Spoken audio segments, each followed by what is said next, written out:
Hey, good afternoon, and welcome to another episode of Schnozcast. I'm sitting here with my chum, my amigo, Cory. How are you, sir? Oh, hello. I am swell. Looking forward to another amazing Lions game up here at Uncle Ray's. The place to be for your Lions games. Todd Dillon is not here with us yet, but we expect him to potentially show up by halftime. So there's that. This is Bob. Hey, thank you for joining us. Just a bit of housekeeping real quick. If you want to go back and catch any previous episodes, so you can find us anywhere where you get a podcast. We definitely recommend going out to YouTube and giving us a like and subscribe so you can see when we're going live, times like now, in case you're watching this in the future. You can also contact us by DMing us on Instagram at Schnozcast. And if email's your bag, because you want to have like cool formatting and lots of pictures and stuff, you can email us at schnozcast@gmail.com with any of your existential questions for us or your request for relationship advice from Todd Dillon. And we're underway. Yes. We did manage to actually start the show before the kickoff. Which is a first. That's a Schnozcast first, Bob. It might be. No, I think we were so nervous the first time we were up at Ray's that we got here really, really, really early and started way ahead of time. You sure about that? No, not really. Okay. I was going to say, I do not recall I'm basing that on no evidence whatsoever other than my shoddy memory. Shoddy at best. Thanks. Keep me honest, Cory. All right, so we got Lions versus the Browns today. Lions have received. This is going to be a tough one. Bit of back and forth, Cory, between the Browns players and the Lions players. Actually, I think it was Morton, the coach, the offensive coordinator, who said they haven't seen a run game like ours yet, and there was some sort of snarky comment back from somebody at the Browns. So you'll always like to see that, a little bit of, war of words before the game. A little back and forth. Yeah. But Joe Flacco behind the center for the Browns is going to be tough. Myles Garrett is going to be tough. What else is there to say, man? I don't know. We're going to see. All right. Have a good night, everybody. And that's the show. Yeah, that's all we have to say. Yeah. Obviously, it's Sunday, Sunday afternoon. We did last week we did a Monday night football game for the Lions versus the Ravens, which Lions come out victorious. Forward down the field. There were a lot of singing of forward down the field, sir. That there was. Perhaps too much. What? There can never be too much of that. Well, judging by the listeners, and there aren't any, it's really tough to say. Oh, camera adjustment.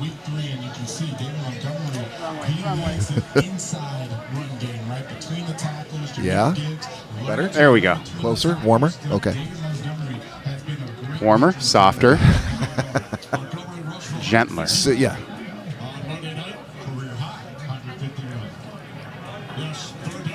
Third and 7. Oh. That's not going to get it. Yeah. He might have been better off running it. But I think you are correct. He can't scramble. One thing we know about Jared Goff, no scramble. No scramble, nose eggs. That's right. Yeah, so I wish that I had a little bit more, I don't know, initiative this morning to post another picture of us getting ready to go live. I'm not even sure that I had a chance, to post. We did post a new episode on Friday, and Cory, you did the artwork, but I'm not sure I've posted that yet. You haven't even posted. I'm pretty sure you haven't. So. Oh, thanks, buddy. All that work for nothing. That's going to happen today. Might even do it at halftime if I get my phone back. But yeah, it just was a kind of a, I don't know, maybe too close to the Monday Night Football game that we did. I don't know. How was your night last night? How was your weekend? No well, actually, No, sorry, what? No kumquat? I might have a complaint or two about yesterday, but Oh, well, go ahead. I mean, just so you know, I know that you have the airing of grievances sound in the mixer, and I do have a couple of grievances. So you could save it for the airing of grievances. I will save mine for the airing of grievances. All right. But otherwise, past that, it was a good. Well, it's been a good weekend. We are still currently in the weekend, so Yeah, because you're kind of on your new schedule, right, with weekends off. yeah. I just started now. I'm work Monday through Friday. Just got the official Yeah. word from my new boss that I'm no longer required to be working weekends for the other department that I was working for. Excellent. So yeah, it's been a bit of a change, but a good change. How's my mic sound? Okay. Yeah, you think it sounds bad? It's hard to tell. I feel like it sounds okay, but I feel like last Monday I was a little quiet. Well, I mean, we are pegging the meter at certain points here, All right. so Then I won't worry about it.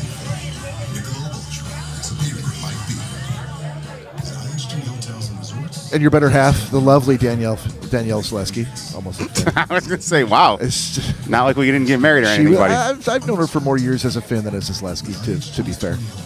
Well, I guess that is kind of my fault, huh? I didn't mean to inadvertently throw you under the bus. No, but thanks I for guess that. that's how it turned out. Backhanded non-compliment. Yeah.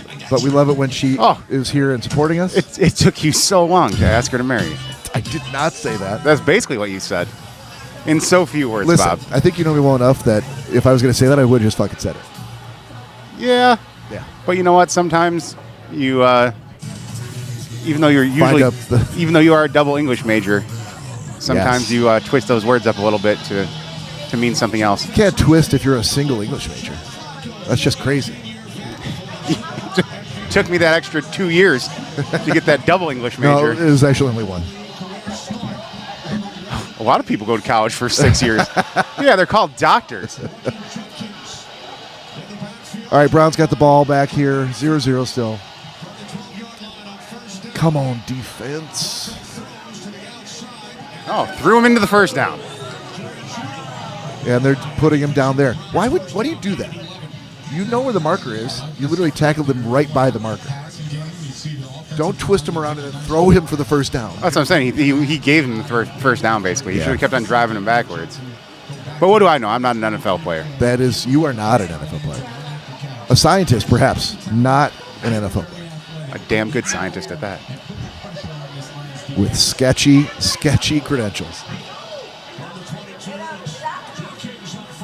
All right. I feel like we're getting a slow start here, sir. I mean, it's only been one possession on our side so far. Yeah, but a lot of times it's, especially as a coach, you got to make adjustments from what you see. Who's really like flying today and who's a little bit rusty come out of the gate. But we need a great game from Terry and Arnold, from Amik Robertson, from Hutchinson, DJ Reader. Pitch out to the right side. Get him! All right, not bad. Yeah, so can we do a little bit of crowing about the show just for a minute? Crowing about the show? Yeah. Yeah, Sure. a little doings and happenings with the podcast. Sorry, I really have to fix this table because it's going to bother the crap out of me Yeah, if this go ahead. gaps here the entire time. I'll talk, you fix. So we have sort of come out of a glorious summer where most of us have had an opportunity to enjoy the nice weather and take a bit of a vacation here and there, take a week off here and there, weekend, I mean, from the show. And but now we're kind of getting back into it. The weather's cooling off, although you wouldn't know it to go outside. No, it's pretty much a summer day today. It's hot as fuck today. It's even hotter down south. I understand the Tampa Bay game it's literally like 95 degrees. I was going to say, if it's 77 here, I can only imagine what it is in Tampa Bay. Yeah.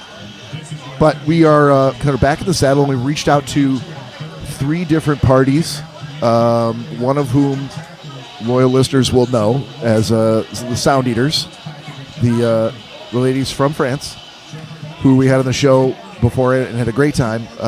We're in talks to bring them back again sometime next month. Holy hell, that was a great catch. Yeah, I was saying, what's the flag on now? I don't know. Tough to say. Better fix that jersey. You're on national television.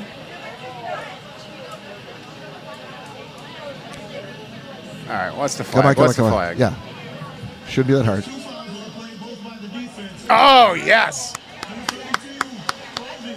Oh, no. No, we're the defense, dude. Damn it. Sorry, I take that back. Branch again. Why was I thinking? I feel like Brian Branch is the most penalized defensive player that we have.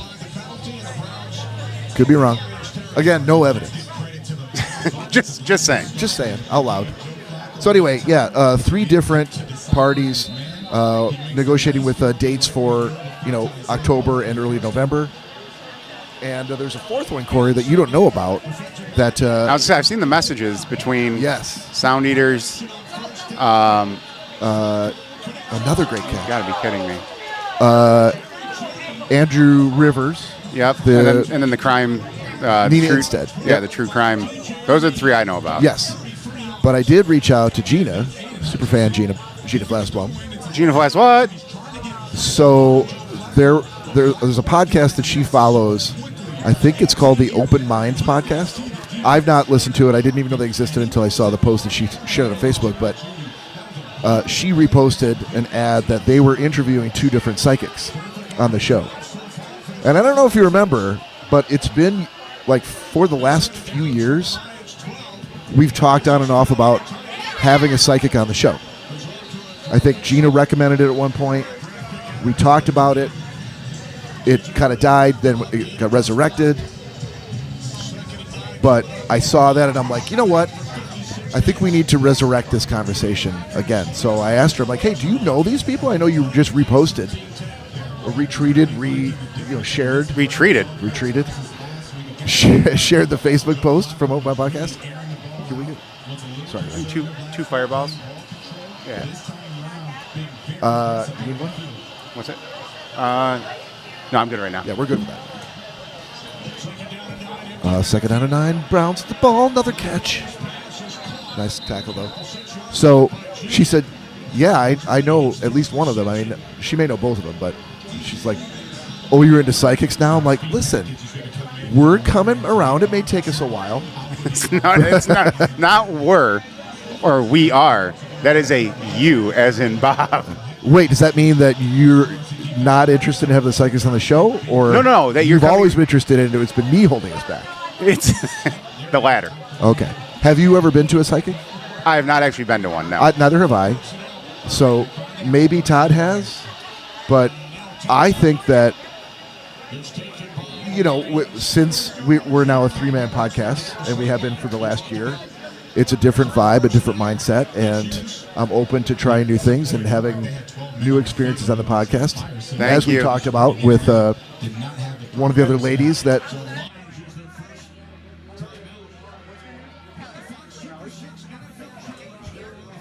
You all good? Yeah, I just wanted to... So we have a newer waitress today that we normally do. Do we know? That's why I wanted to ask her what her name was, because I feel bad just raising my hand or trying to... Yeah. And then just being like, thanks, and then, not knowing the person's name. So, yes, Kelly is our waitress today up at Uncle Ray's. So, yeah, again, I think...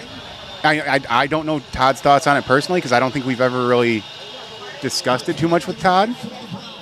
But I feel like Todd's... I feel like he'd be open to it. I mean, he's I think Todd's the type of guy that'll try anything once just to say that he did and to get insight on it. Yeah. And then he'll make his, he'll come to his conclusion afterwards. Yeah. At the end, he will privately tell us, I rate that a C-. There could be no other psychic ever on the show again. Yeah. Or Todd could want to have a psychic on once a month. Well, and I was very clear about, please let them know. Branch just got another penalty? Yeah. Jesus.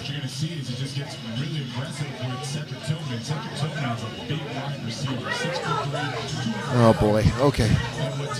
It'll be a long first quarter. Yeah, I think that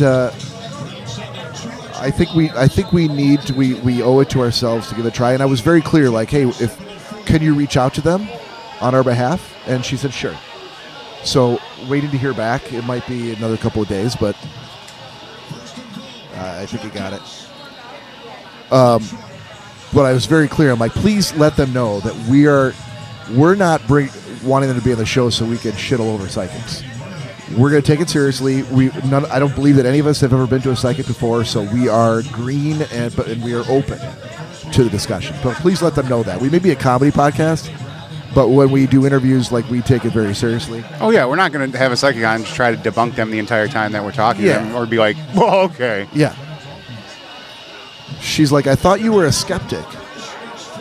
I go, if the fact that I've never been to a psychic, and so the things that people say about psychics and how they've been amazed, like, I've never been amazed. So I'm only a skeptic because it's never been explained to me. You know what I mean? I've never had the experience. Right. So, but I'm open to it. I mean, who knows? We may all walk out going like, that was unbelievable. How the hell did they know that? And again, I've heard both sides. I haven't been to one personally, but I know several people that have. And yeah, I mean, there's two sides to. I think they stopped him again.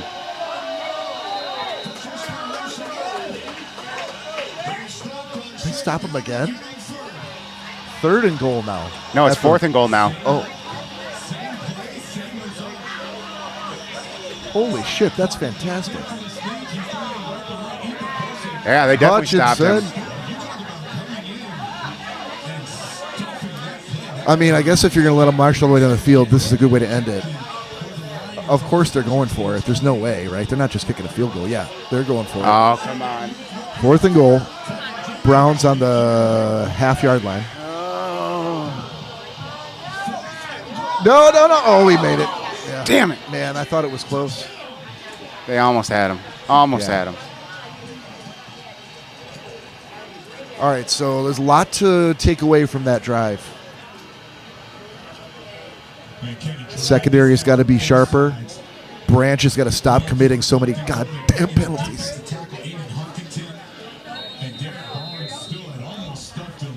Which, yeah, like I was saying, yeah, I've heard both sides, Tino. I've heard people walk away from him being like, wow, I can't believe what I just heard. Yeah. How would a person ever know that about me or my family or whatever? Right. And then there's others that are like, I wasn't too impressed. I mean, it's only fair. With any group of people, there's a few winners and a whole lot of losers, right? Right. It doesn't mean that every psychic is great, just like not every podcaster is great. Unlike us. True. We fall into the former category. But, yeah, but I don't want to make any assumptions. I mean, you can really only say I went to a good or bad psychic if you've been to a few. And you're going to stack rank them and determine, and I'm just assuming that going to a psychic means that they're going to read something about us from looking at our palm or how we answer questions or the look on our faces or them like, fluttering their eyelids and communicating with the spirits and tell us something about us that they would have no way of knowing. But there may be other things to being a psychic that I'm not aware of. Other things that they do, services they provide, talents that they have, to maybe do something a little more than, learn things from you without you telling them. It would be interesting. Yeah. Well, let's do this shot so we can hopefully get the Lions a touchdown on this drive. Yeah, hey, if you're out there anywhere in the world and you're listening to us right now or watching us on YouTube, it's after 12 noon here in Michigan, so that's a perfect time. And it's Sunday. Yeah, you've been to church already. Sunday fun day. You've had a little bit of alcohol already. when you got the body and blood. You've already had that Jesus wine. Yep. So might as well do this one too. Here's our Jesus wine. Cheers. You just switched to Geico for car insurance? They know exactly what you needed. Friendly people at Geico weren't lizards. That'll get you going. Nothing like being Uncle Ray's at 1 o'clock on a Sunday with a shot of Fireball and a pocket full of batteries. And you know what's funny too? So because Bob texted me last night, which I was out in the garage working on some Halloween stuff. Normally we would have talked last night. Like, hey, let's make sure, but we hadn't. And I was going to bed. I'm like, you know what? I probably should reach out to Cory. And I planned on calling you, but I was already. I had so much on my mind about what I needed to get done for Halloween, and I there was was already not going to call you. some other stuff in the garage that I needed to take care of. And then by the time I was like, oh, I should call Bob, it was already going on like 11:30. I'm like, it's kind of late. But then he texted me at about midnight. Yeah. I was like, hey, can I get a ride tomorrow? And I'm like, yeah, of course. I'm not going to leave you hanging.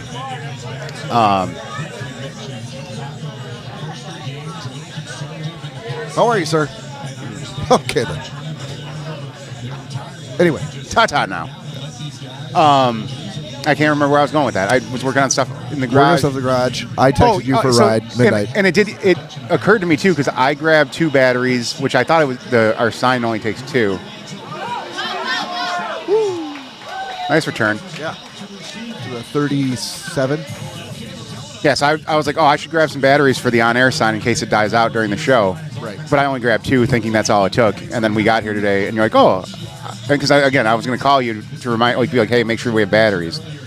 But Bob actually remembered to bring some batteries for the on-air Charge the sign. batteries, charge the lights, charge my headset. I'm impressed. Yeah. I am impressive.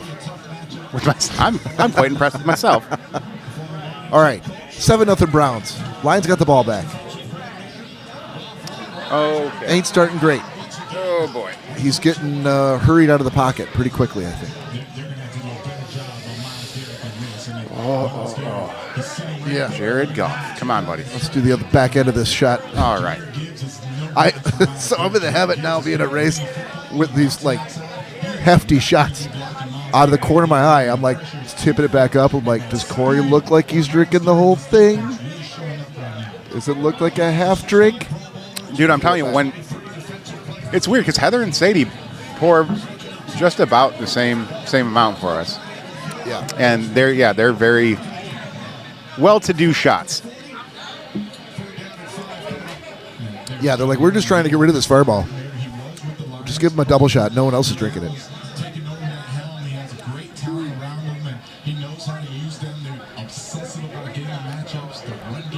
Ordered a new Lions jersey this weekend. Not a jersey, it's a shirt, more like that, Okay. but Lions.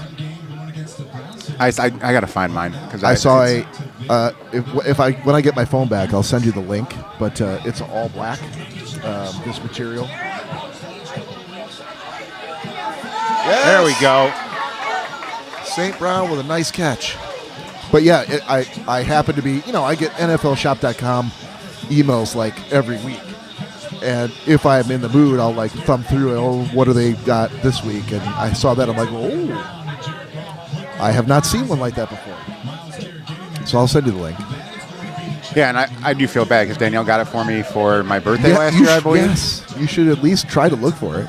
I did. The one day I did, and I got fed up. It'd be like her buying you a Rolling Stones like dry fit shirt, and all of a sudden we decided to start following the Rolling Stones on tour at every city. And you're like, no, I don't feel like bringing it. Makes no sense. Hold on. That's so contradictory to what your thoughts are on band T-shirts at their concerts. Yeah, but that applies to me, not to you. Okay, yeah. I'm well aware that I'm one of the only ones who... There we go. Flag on the defense, right? Yep. On the Browns?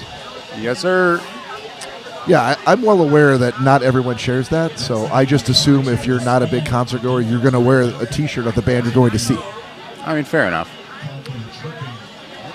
Especially if it's the dry fit T-shirt, which is the only kind that you'll wear, because you can't go to a concert and get a dry fit T-shirt. No, they normally do not have those. Yeah. Woo. All right, got to get something going here, boys.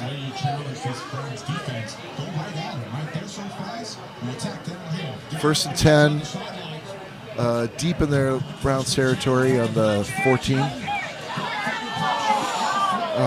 Scramble and a trip. Goff goes down. Oh, we got a flag. We got a flag, though. 3. Give us another flag on the Browns. I feel like it's going to be holding on us. Oh, defense. On the All right. Browns. Yeah, Take that. You're not going to get a holding penalty and have your quarterback be sacked. Like, that's the dumbest penalty in the history of the universe. That's usually when it happens, though.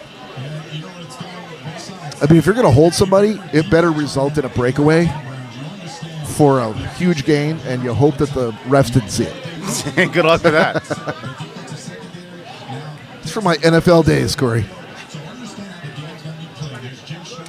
All right, first and goal. We're on the non-football league? 7, 8 yard line. Gibbs up the middle. Oh, he's got it. He's got it. Oh!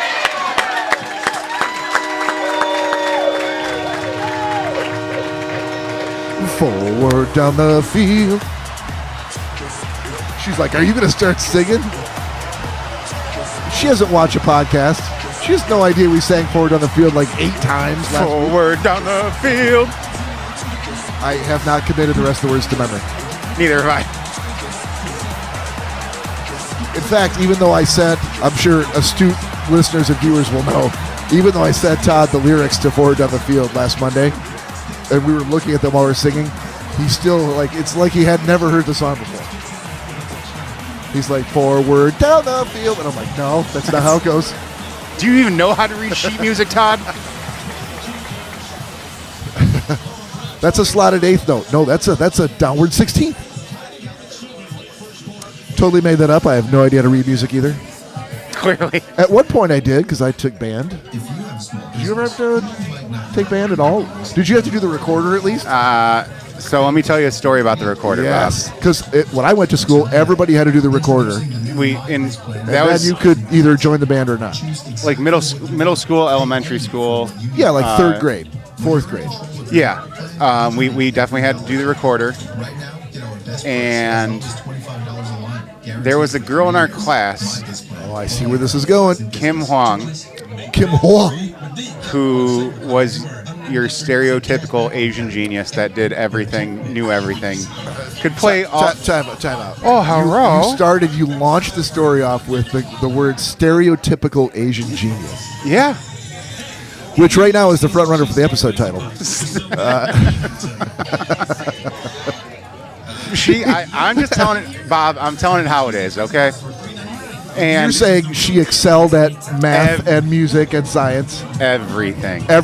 And you're like, oh, it's because she's Asian. You can back away from the mic a little bit. All right. Am I pegging it that bad? Yeah. All right. But she's a doctor now, of course. I think she's like a brain surgeon or she's something. She's Asian. All those Asians. Yeah. They know how to doctor it up. So we could also say instead that they just know how to study and excel way better than Americans do. Or her parents were a bit of a I don't even know the word I'm looking for, but they were sticklers. Sticklers for detail. It was TV for 1 hour a day during dinner, and that was the news. Everything outside of that was studying or practicing instruments and doing homework. I knew a lot of kids when I was in school who had that same schedule, and I don't think it's racist to say it because I know it to be a fact that all of those kids I knew that had that schedule were Asian. Yeah. See? And I didn't know at the time that was an indication that America was going down the shitter, and that the East is going to take over the world one day. I mean, we're pretty much already there. So, yeah. So anyway, yeah, Kim Huang, and she was great at any instrument she touched. Her 2 favorites were the piano and the violin. But when she obviously got a hold of the recorder, she excelled at that as well. So I'd say how do you excel at the recorder? Dude, first of all, did her fingers fly over the holes? My coordination is not good enough to even play a recorder. Yeah.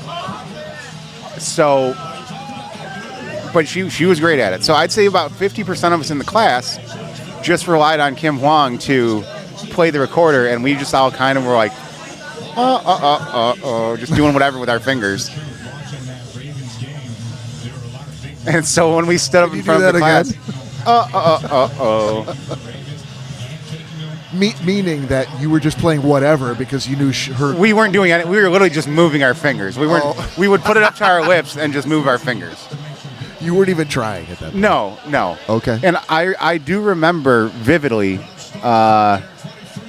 one night trying to actually learn, I think it was Yankee Doodle Dandy. Actually trying to learn it and play it on the recorder in my room. And I finally just threw my recorder against the wall and I was like, I'm done. I mean, I can't figure this out. And I'm what like, was it that motivated you? You're like, fuck that Kim Wang. Americans could do just as good. because I think in my head, I was like, I think the parents are starting to catch on that, like, at our spring recitals and all that, that we're not actually I'm not actually playing this. Didn't your band teacher catch on? So we did have a band teacher. Well, a band teacher. Hold on. I feel like the sarcastic emphasis was on the teacher part. Well, looking back on it, I feel like it was just a person that was like, "Oh, I want to be an English teacher," and they're like, "Sorry, all we have open is band," and they were like, "Fine." Fuck. I got to get my foot in the door somehow. It's either band or you're fired. Yeah, and they're like, "Okay, I'll take band." So that was our band teacher. Okay. But we actually, like, if I remember correctly, like, even our normal teachers, like, we would practice with them as well. And again, I don't understand why. Yes! Interception. All right. Was that Arnold? I think so. Dude, what was that by Flacco? He literally threw it right to the Lions player. I thought maybe he was trying to throw it out of bounds because he lofted it super Dude, high. to no one, there wasn't a Browns player in sight. Sorry, I think it might have been Kirby Joseph, 31. He lofted that ball so high. Yeah, Kirby Joseph. Look, there's not a single Browns player around him. Joseph intercepted. Just stayed in bounds. Great work. But, I mean, he had no... That was like catch the ball 101. There's no one around him. That was one of the easiest interceptions I think I've ever seen in my entire life.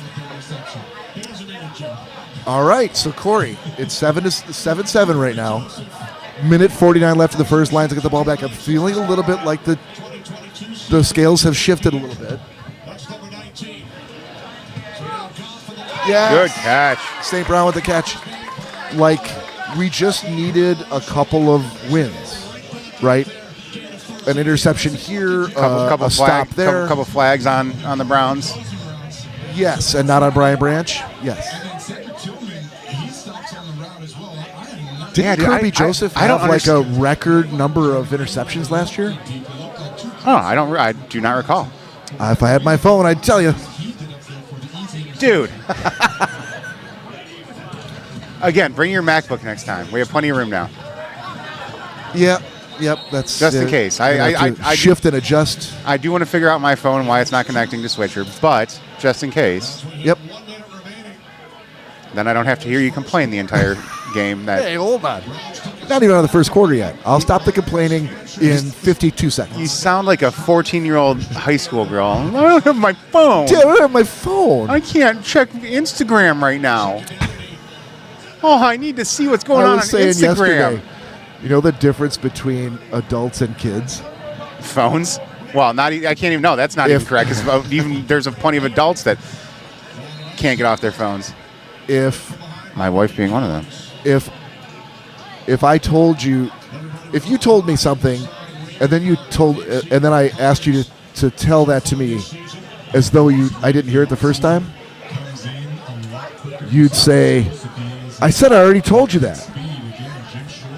But little kids would say, "I already told you that I said." I guess that is true. I feel like that's a Seinfeld level of analysis of I think I don't the watch way Seinfeld. that children speak. You're welcome. Flag of the play end of the first quarter. Please tell me it's not on the Lions. Oh. They're in deep discussions now, all those zebras. What are we going to call, boys? Offense, false start. Damn it. All right, they're going to break and shift sides of the field. So anyway, where are we going with that?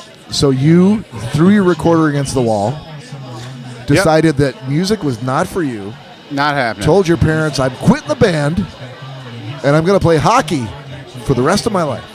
Yep, going to the big time, going to the show, which never happened either. Yeah. But But I'm sure they were very supportive. how was that false start on the offense? The right hand of Montgomery kind of pointing to the defensive line for Mahogany. Not sure. That's what they called as the false The start. defense, they're the ones that jumped.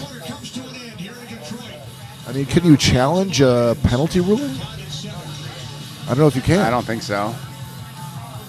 They're going to call it how they call it, so that's Sons fine. of You just got to bitches. adjust for that. So But yeah, no. So that was my last time ever trying music.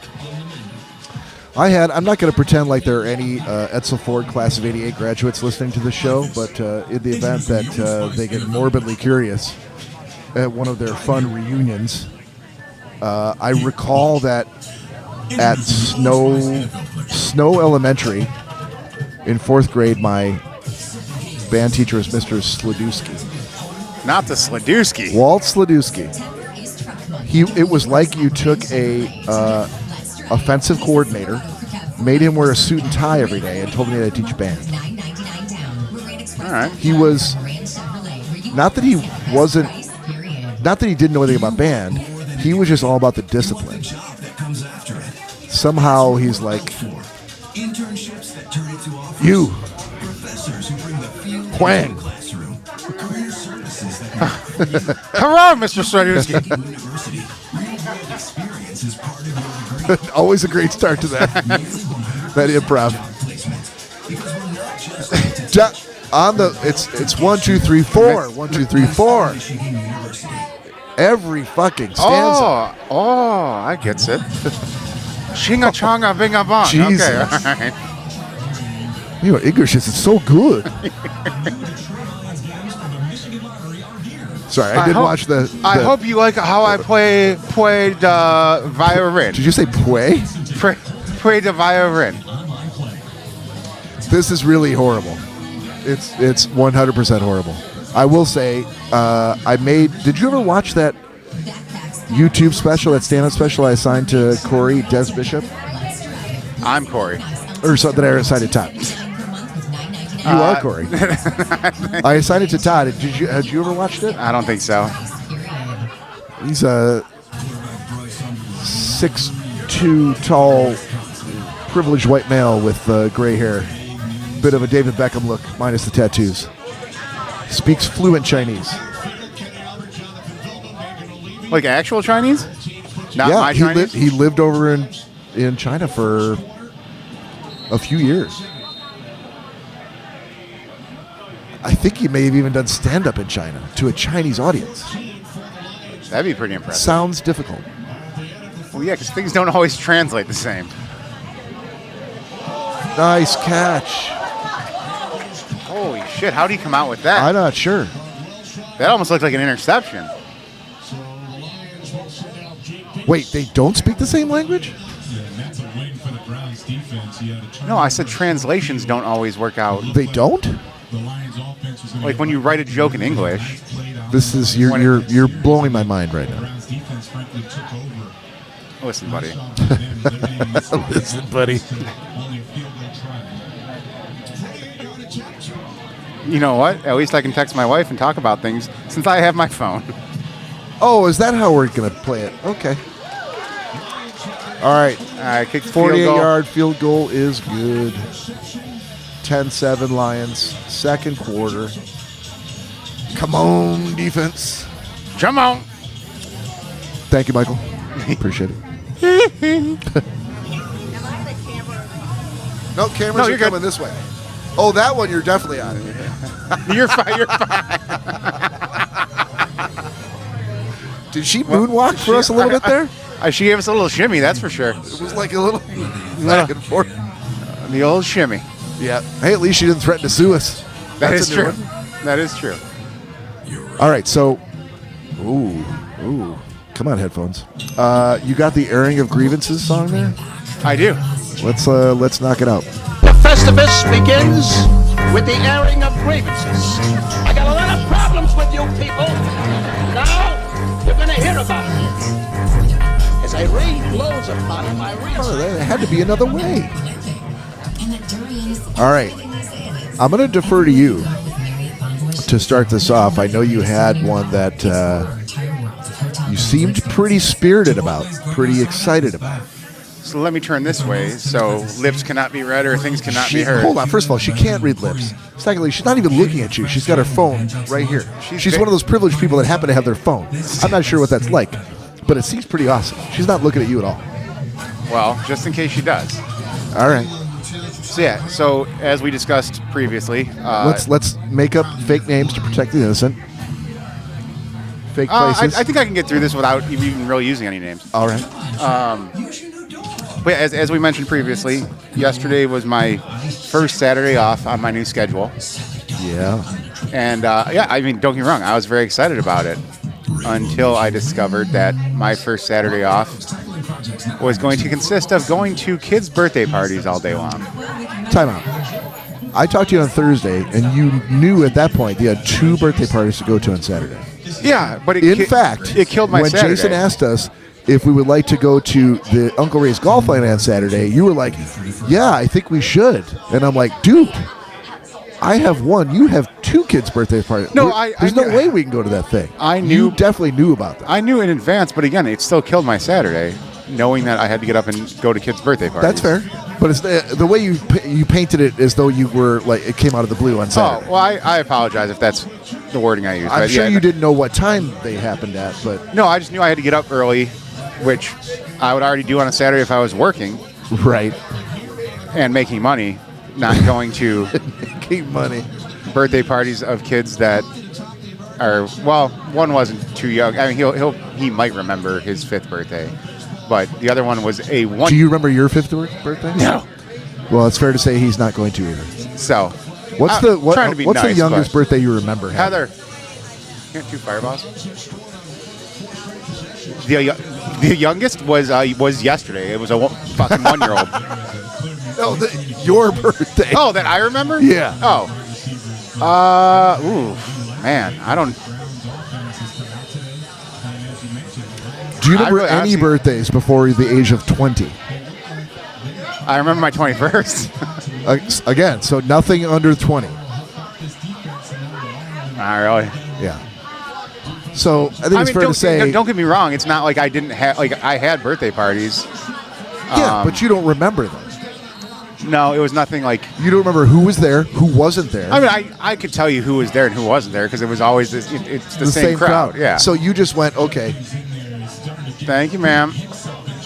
I'll take another one of these 2 whenever you come back. Or no, just have Kelly. Sorry, I just grabbed Yeah. you since you were walking by. Sorry, Heather. She's busy enough as it is. She's got that frazzled look about her. She's working hard. They all are here at Uncle Ray's.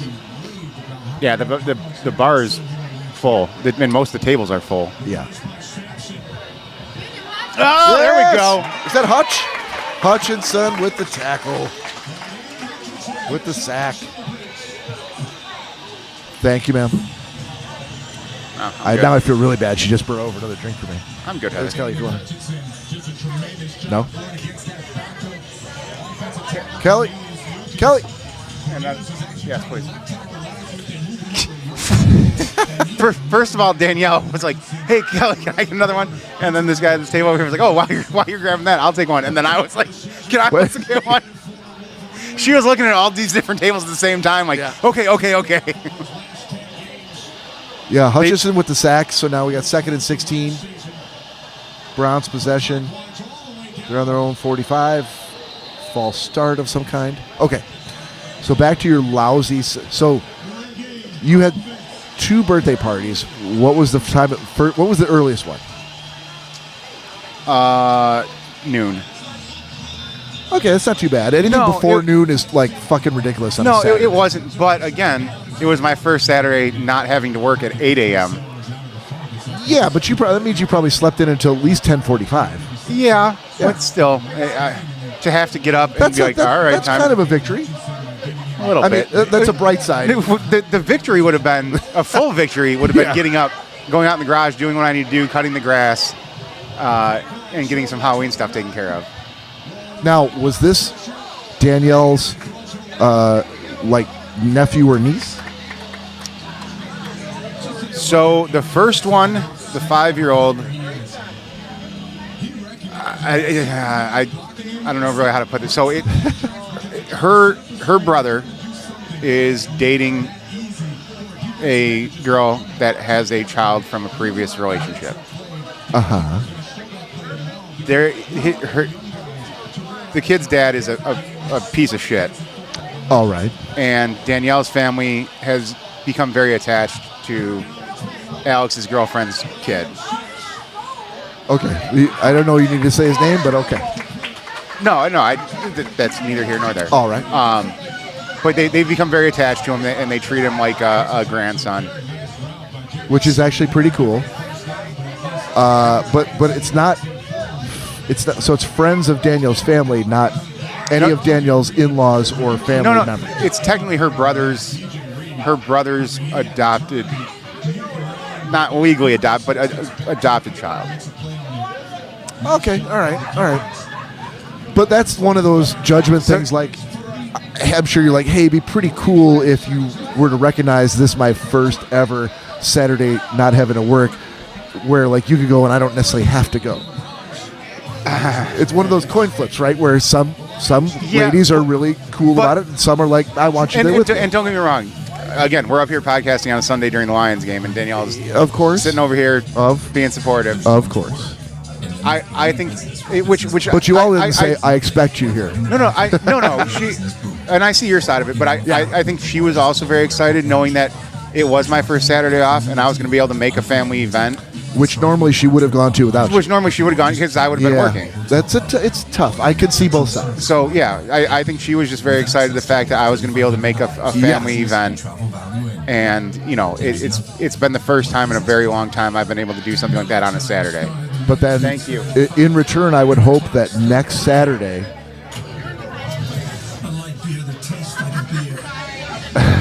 It's okay. I would hope that next Saturday she would recognize that what you did this Saturday and leave you the fuck alone. Wait. I don't know if we have anything to even do next Saturday, so that's what I'm saying. I might have a pass. It's not a pass. It's a pass for me. So having been married, the thing that you do is compromise, right? You're like, hey, we need to go to this thing with my family. I know you're not super excited about it, but you're not necessarily saying the words, I owe you one, but you kind of do. And you go like, hey, I'm really glad that you came with me, Cory. Thank you so much. It meant a lot to me and to my family. I know it was your first Saturday. You didn't get to sleep in. Next Saturday, I'm going to leave you the fuck alone. Don't even worry about it. Don't even have to set an alarm. Just like mid-afternoon, wake up and help me with the yard. Right? Something like that. Well, we'll see how it goes. But that's kind of how it goes, because at some point you're going to ask a favor of her. Like, hey, we're doing the podcast. You don't have to. I'd really love it if you came up here and supported us. She's like, oh, I guess so. And you're like, I'll owe you one next time. You know, you just do this back and forth. No, and like I said, I don't think we have anything going on next Saturday, so hopefully I'll be able to knock out what I need to get knocked out. Right. I mean, obviously Halloween's going to be an ongoing thing for the next month. But like I definitely need to get the grass cut because it's trying to work with my changing schedule, like, which I could also, you know, probably come home after work and still be able to get at least, you know, the front yard done one day. The backyard done. Oh, come on, Hutchinson, don't do that. Yeah, you're in that flux stage where you're moving from one schedule to another. You're gonna have to kind of reconfigure how you do your week. Yeah, still trying to. Come on, Gibbs! Ooh, hell of a run. Good run. It's exciting though. It's exciting to start a new schedule and go, okay, so from now on I know like trash days on Wednesday, for example. So that means like I'm going to make sure that Daniel knows like every day when I get home from work on Tuesday, cutting the lawn. because it either like only needs to be cut once a week, and so that's going to be the night before trash night, or it's going to be cut twice a week, and I'll do it there, and then I'll do it again on Saturday or whatever that is. You're going to set that schedule for here's what I'm doing this, and then you'll kind of pepper the rest of your schedule with, being in the garage, working on your man projects, doing the podcast, fucking around on the internet, watching a movie or whatever it is.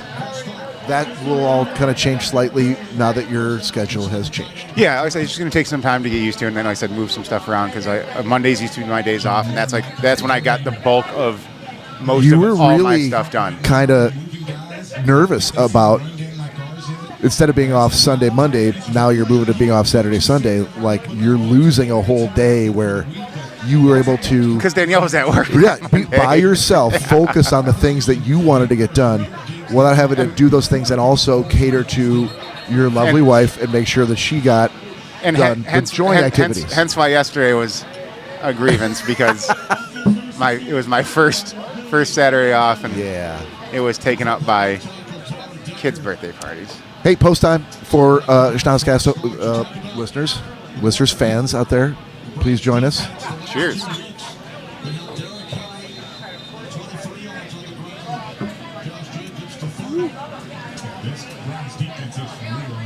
All right, back to this game. Lions got the ball, 1st and 20 on their own 29. They're up 10-7. Come on, St. Brown. Okay, I feel like it's going to be a ways to go, but they're going to get this first down.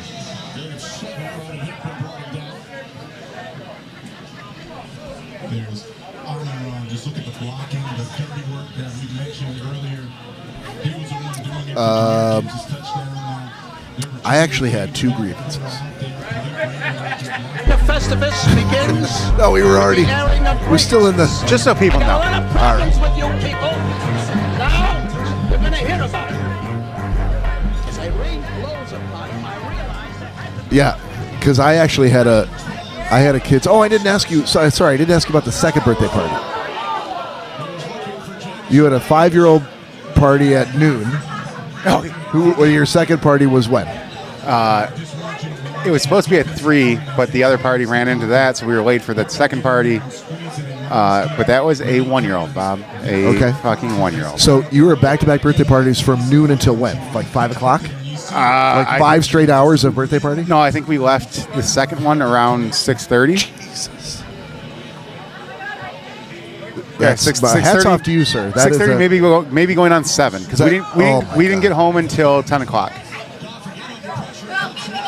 What, it was a 3-hour drive back from the last birthday party? No, since I wasn't able to do anything that I wanted to, or needed to get done all throughout the day. A nice correction at the end there. Danielle did make a compromise with me, and she was nice enough to let me stop at 3 different Home Depots on the way home to try to find certain things I was looking for. Okay. That I needed.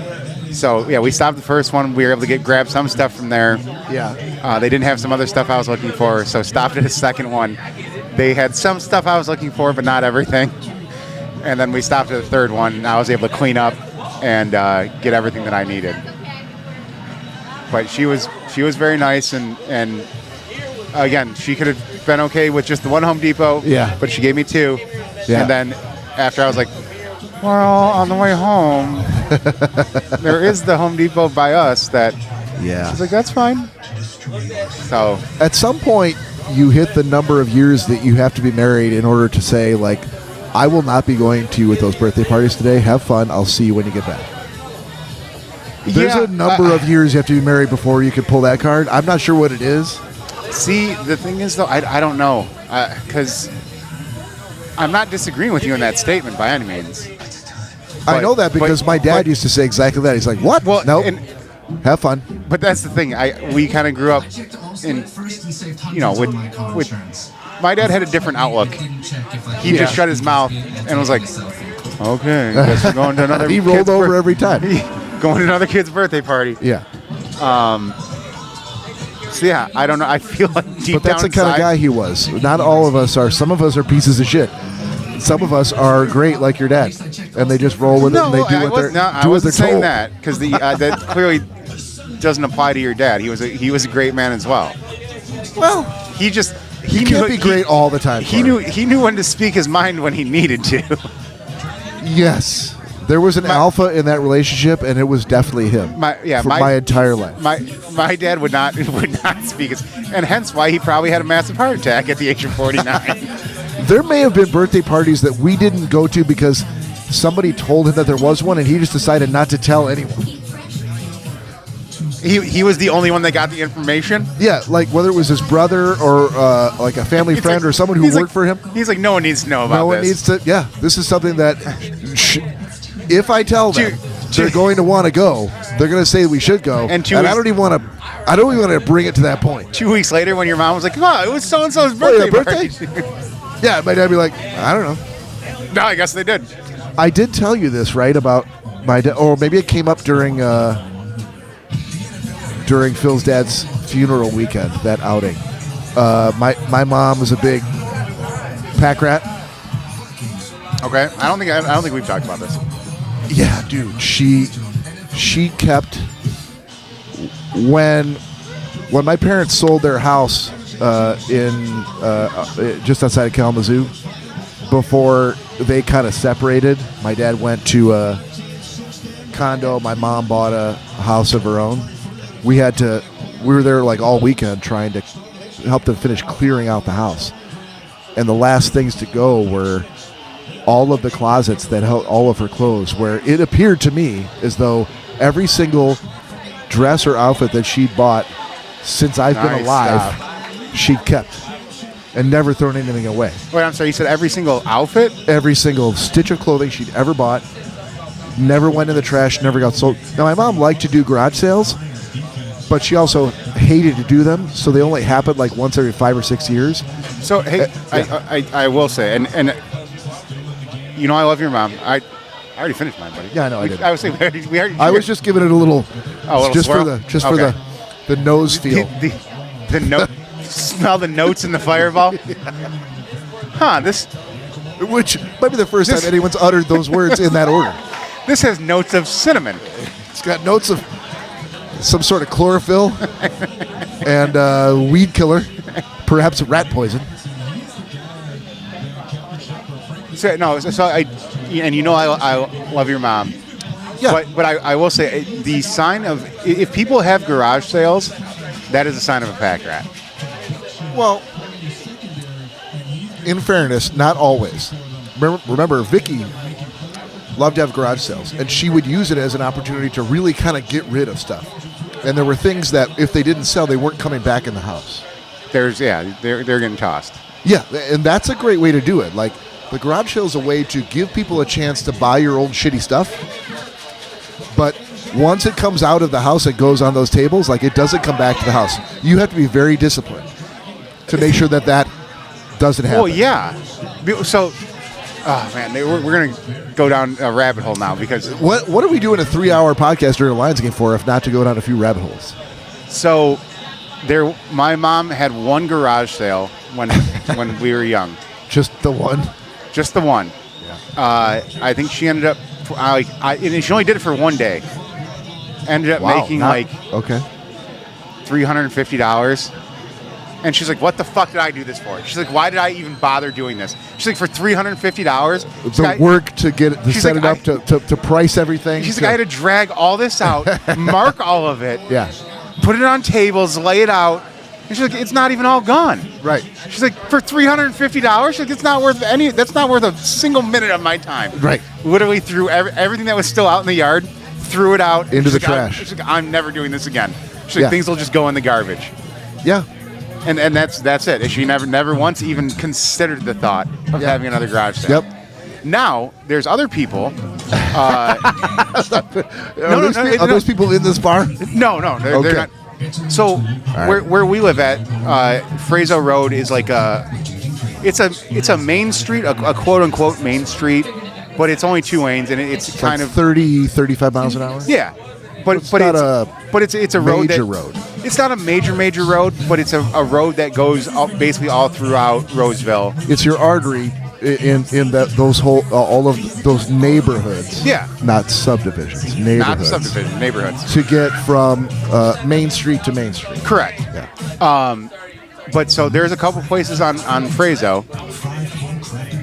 Bob, every Thursday, Yeah.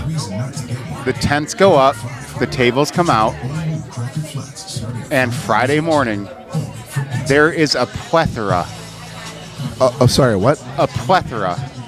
Oh, I didn't know if you reverted back to like your racially insensitive Chinese. I thought I heard the word plethora. No, plethora. There's no Asian people at this garage sale. All right. But, hey, dude, literally every weekend, Friday, Saturday, and Sunday, Yep. their yard is filled with their shit that no one wants. Danielle and I have been married going on 4 years. We've lived together Is it really for going on 4 years? Yeah. Holy shit. We've lived together for 5 years. Okay. Every Friday, Saturday, and Sunday for the last 5 years. That house has been out there selling, peddling their wares. Like they shouldn't have this many clothes to sell if they No. do a garage sale every year and they're doing it right. No, not every year, every weekend. Every weekend, yeah. You should have not a spare stitch of clothes in the house to sell. You should not, but they somehow come up with it. And then last weekend, I was going down to Kelly Corner on Thursday when they were getting everything set up. Shout out to Kelly Corner. Kelly Corner Liquor, best liquor store on the face of the earth. There was a mother and daughter duo that pulled up with a trailer of like 25 folding tables, and they were unloading the folding tables. And this family that lives at the house that I pass by all the time with the shitty garage sale, they were allowing this mother and daughter to set up their tables and peddle their wares at their garage sale. Ah, come on. Oh, can't do that. No flag, though. I know. But yeah, so again, there's the people that just love doing a garage sale. Like, just I'm doing it every weekend. Right. And then there's the other people like my mom. They're like, they did it once, and they're like, I'm never ever gonna do this again. Yeah, I think the only reason why we ever took part in garage sales when I was married was that it was like a joint garage sale between like Nick and Vicky would do it, right? They lived at the time next door to your mom and dad. Yes. Yeah. And so your mom might throw a few things over there because she didn't have to. She could only bring up what she wanted. yeah, and didn't have to set up or anything. Right. Just give it to them and be done. Minimal with it. work. We would take part. Nancy would probably take part a little bit, and Grandma Judy would take part. Vicky's mom, maybe even Jody, Vicky's sister. So there were a number of different parties. Kind of everybody got a table. You just had to bring your stuff and then label it. So it was less work than if you had to do it yourself. But we didn't do it all that often. Holy, that's a heave bomb. by golf. Dropped. Oh, God damn. So close. Felt like it fell right into his gullet. Did he? That wasn't. He dropped it. Yeah. Yeah. Danielle's Dropped shaking her head at me like, no, he caught it. No, he dropped it. Ah, dude, Yeah. that would have been a hell of a throw. Yeah. Oh, you thought he... There's I was J-Mo. like, what? And again, I don't know how many weeks in a row I'm going to say this. If it touches both of the fingertips on both hands, you should catch that ball. That's your fault. That couldn't have been thrown any better. Yeah. All right, so we're punting now, 4th and 12. 6 minutes left, roughly, in the first half. Oh!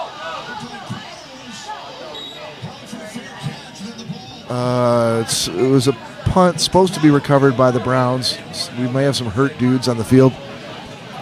He called for a fair catch. I never thought I'd say this, but tipped. moving attention back from the game over to the garage sale topic. Hang on. I just want to see how this... Because, Somebody got hurt. It was called for a fair catch by the Browns. Could be that guy right there. But then in his hand. I think the Browns still recovered it. Yeah, I think so. So anyway, my mom very, very seldom had a garage sale because she didn't like selling the stuff. It was like she felt the pressure of not only from my father, but also just the space required to hold all of these fucking pack rat stores of clothes that she had to do something. And by the time that they separated at the tender age of like 75, I say it was later on in very their life. late. Yeah. it was so ridiculous, the clothes that she had, that she. So a little inside family secret that my mom, I'm not even sure my mom knows, but I also know she doesn't listen to this podcast. My dad got so tired of it that he would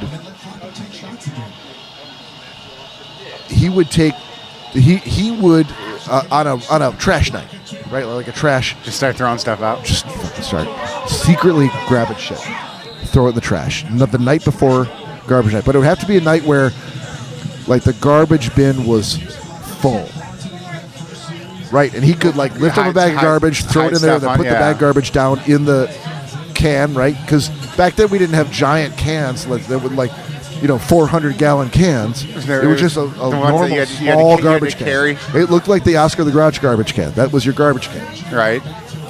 So yeah, he would get so excited that he would find a window of time. Oh, interception! Go! That was a hell of an interception. Woo! One hell of an interception. Woo! Secondary coming to life. Who was it? Number 5? I didn't. 4. 4? There's Dorsey. All right. Tell you in a second who it is. It was he tripped. Is that a penalty? It does, I mean, they're going to decline it anyways. No, a penalty on us. Oh. What a catch. Reed. DJ Reed? Is it DJ Reed? Sure. Hell of a catch. He cannot believe that they didn't call a penalty on the Lions. And I also, upon watching the replay, it was close. Also can't believe it. It was close. Uh-oh, who's down? Joseph. Joseph. Man, that's the thing. You think about, like, this is only the game 4, right, in the season, and by the time we got last year, I think we got to game 6 or 7, is when like a third of our team was out for like the season. They are reviewing it. Fuck, this might not be good. I think they're reviewing because the ball might have hit the ground before. But why is it a booth review? Shouldn't it be a coach's challenge? All right, so now we're in a commercial. So anyway, yeah, he was so happy to throw all that shit away, and that was one of the only things, because he would be like, "Where is this going to go? You just went shopping again?" And so you could kind of see in the old man's eyes when he sort of started to calm down a bit, realizing that that's okay. I just got to wait for my opportunity. Throw this shit out. Next trash night. Yeah. Some of your old shit's going to go. And she would be like, "Have you seen my?" And she's like, "I don't know what you're talking about." Never seen it before in my life. Yeah. Nancy, you keep so many things. It's really difficult to tell. Who could say where it is? It could be in that closet. Could be in that closet. Those cupboards. Those drawers. This other closet. The garage. Nobody knows. Listen, you got stuff everywhere. Listen, I'm going to go to bed. You keep searching for that. That's exactly what would happen. All right, so I feel like I should leave my grievances for the second half. I mean, we only have, 4 minutes left, I think? Around 4 minutes? Yeah, and I think we can fill that 4 minutes. I think we've got some exciting football coming up. How are we going to end up here? Like, what's your prediction? Are we going into the half up, down? What do you think? Call stands. All right. There we go. Interception stands, Lions, football. So are they allowing him to get up from where he intercepted it and run? That we'll have to see. Oh, yeah, no, that didn't touch the ground. That's good. Well, it didn't touch the ground, but right there it did. But he's not touching the defender, or well, he's now the defender, right? So he gets up. Joseph takes out the defender. So he may be down by the 10 or 15 yard line. That is true. Well, let's see where they spot him. First and goal. So, yeah, he's within the – he's like at All the right, 10. yeah. This is a huge reversal of fortune for the Browns. Dude, that was a huge interception. But it's what I love about this Lions team. It's like every single person, you just don't know, play to play, down to down, who's going to come up with a big play and who's going to stud out. You're not relying on the same core group of 5 people Right. to make the play and be a hero. Is that Montgomery? Down to the 2-yard line, David Montgomery.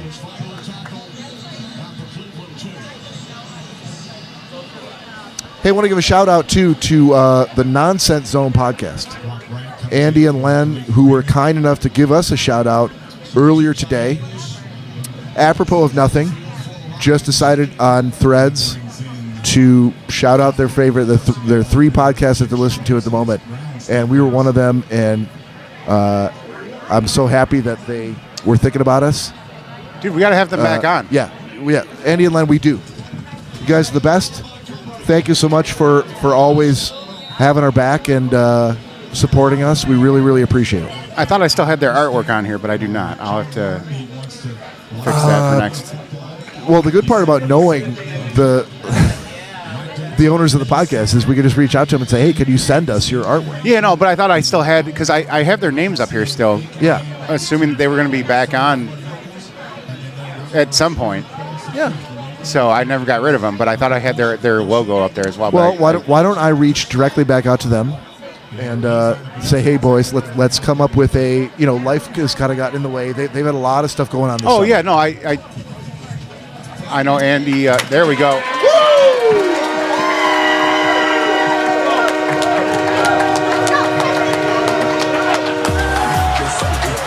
St. Brown for the touchdown reception from Jared Goff. 16-7, just waiting for the extra point. 3 minutes left in the first half. Oh, thank you, buddy. Bob got so excited about the touchdown, he caressed my knee. I gently brushed it with the back of my hand. Felt like 4 fingers I felt to like me. there was a little bit of electricity that came there. I feel like we might need to take an extended halftime break. I'm at half staff right now. Did you say half Stafford? Half staff. Oh, okay. I'm like, that's a great callback to our former quarterback.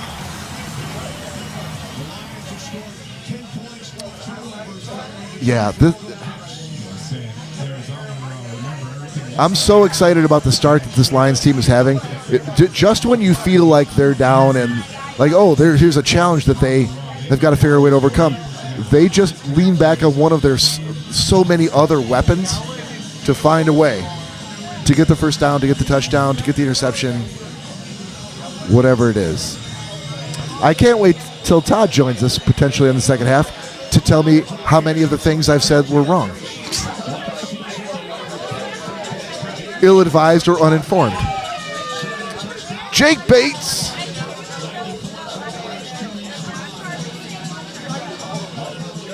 With the kickoff. Yeah, 3 minutes left. 3 minutes on the dot. And hey, if you're out there listening to this podcast, first of all, if you're listening to this podcast in the future and it's not September 28th, 2025, why in the hell were you not listening during the show? Are you not on Eastern Time? Were you sleeping? Were you actually playing in another NFL game?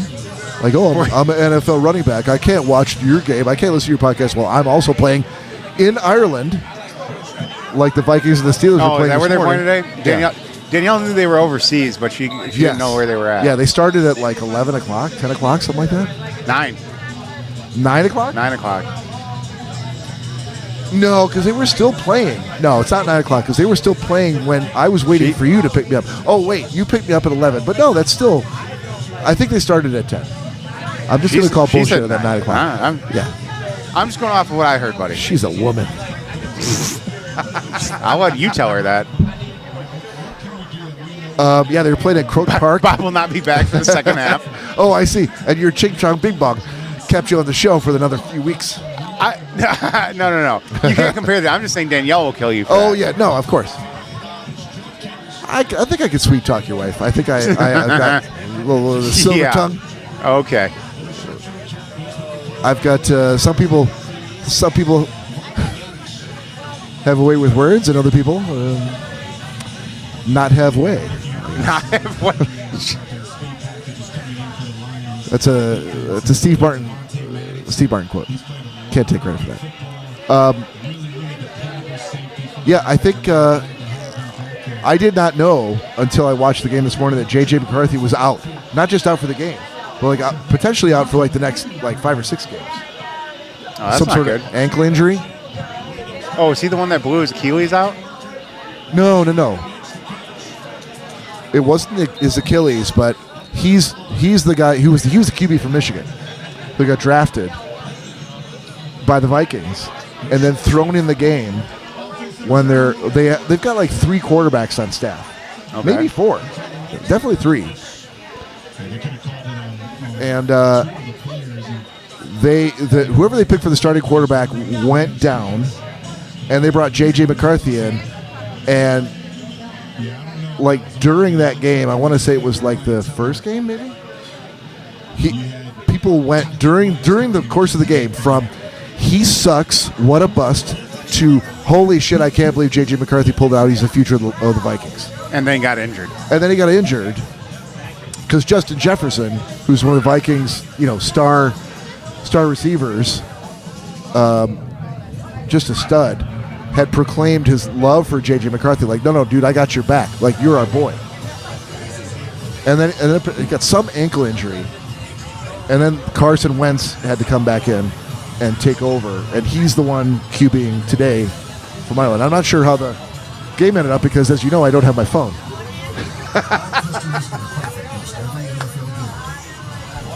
Yeah, I'm going to give you my keys. And at halftime, you can run home, grab your MacBook, bring it back up here so I don't have to hear this the entire second half. I did say you wouldn't hear it after the end of the first quarter, and clearly I was lying. Yeah, definitely we're lying about that. Couldn't have been a bigger lie. Just the other day, someone offered to buff my grass for a deal on wood. I said, thanks, I'm good. Then I told them about And I will say, I'm glad I bought this new SD card. We have not had any write errors or anything like that. Now, were you actually seeing the right errors come up? It would pop up on the screen, and so what? On the screen of the mixer, or the screen of? No, on the screen of the mixer. Wow. And so what would happen too when that write error came up? You're not able to control anything else until that goes away. You have to dismiss the error first. Yeah, it was hard to do sometimes. But so what I found out was I was using one of the SD cards that I have for my GoPro. Right. Inserted into, so it was a micro SD card inserted to a regular SD card adapter. Yep. Buckle up, nerds. It's gonna get super technical now. And it was 132 gigs on that SD card. Yeah. And it wrote at a speed for 4K video. It's no good. Even though I had formatted it to the mixer. Yeah. It was writing way too fast for the mixer to keep up with.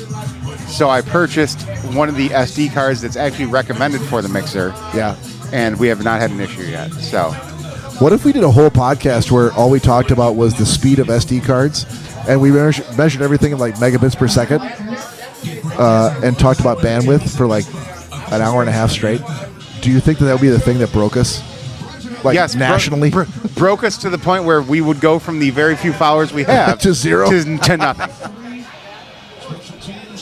Why is it that the female population, our female audience, oh, here we go. Buckle up for this one. Cannot follow us into a conversation about technology? Why is that? I feel like every time we talk about technology, all I hear about from the ladies that we know that follow us are "That's where you lost me." Because there's small women brains behind.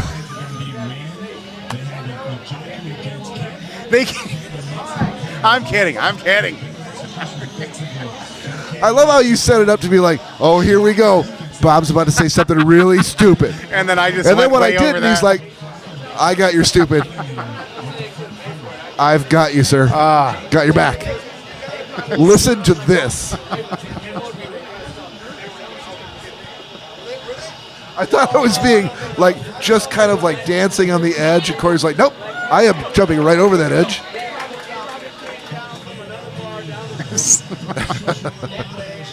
just No. can't. No, come on, Hutchinson. No. Did Hutchinson break his fucking leg again?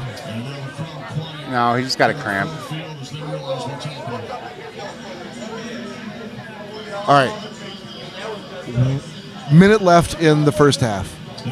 Browns got the ball. Lions up 17-7. It's 4th down. Browns ball. Hutchinson. Oh, he's thank up and running. Christ.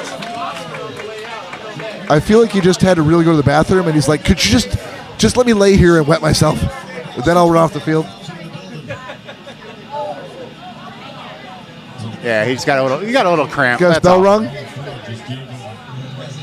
A little crampy cramp. Dude, you have your He's got to drink more water. your most expensive player. I'm just going to say it again with no evidence. I feel like he's the most expensive player we have. I feel like that's not true, but okay. Broke his leg and was out for 4/5 of the season last year. And now he's back. And anytime he doesn't come off the play going like, yeah, anything short of that, I'm like, is he fucking hurt? What can be done? Why are they targeting him? Because he's their best defensive player. Yeah, but somehow Myles Garrett has made it through a long and successful career without sustaining the loss of almost an entire season. Well, Hutchinson's a pussy. What can I say? And that's kind of insightful commentary you're going to get on the Lions from the Schnozcast. Oh, Coach, I got some hangnails. Coach. Oh, your English is so good. Yeah, now he's joking at the sidelines, having He's played us all for a fool. I feel so used. Big old vagina. Oh, that's an offsides. offsides on Cleveland. That's fine. That's all right, so First we got down the for flag. sure. Yeah. I feel like Todd would not approve of this entire first half. Still waiting to hear. Did he text you Not yet. at all? Nothing. Huh. How about that? Well, all right then.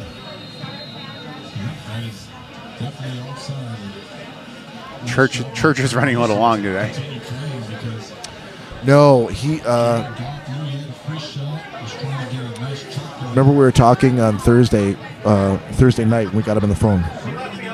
One of his direct reports, the guy that worked for him, who he had known for quite a while, passed away. Oh, that's right. And so he was fielding all sorts of, and I apologize, I was not told that this was like super secret news or something, but I'm not naming any names. It seemed like he was getting just bombarded with like coworkers and mutual friends saying like, what's going on with so-and-so? And okay. he was having to field that, and he was, kind of processing his own grief about that because he'd had some history with this person, and the funeral was yesterday. I called him yesterday and happened to catch him and Mary in the car. Yes! Laporta! Let's go. First and 10, Lions ball, 35 seconds left. And the clock is running. They are on the 46-yard line. Cleveland 46. Come on. Yep, Get out of bounds. St. Brown, There we go. out of bounds. Stop the clock.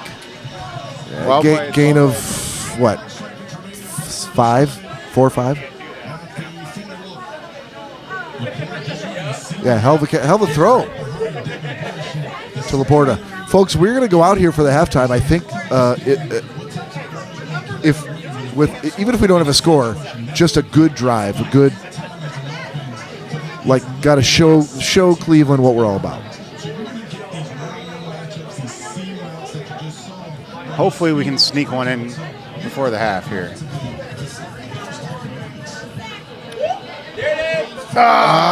Okay. 3rd and 4, 17 seconds left. I think we're definitely close enough for a field goal.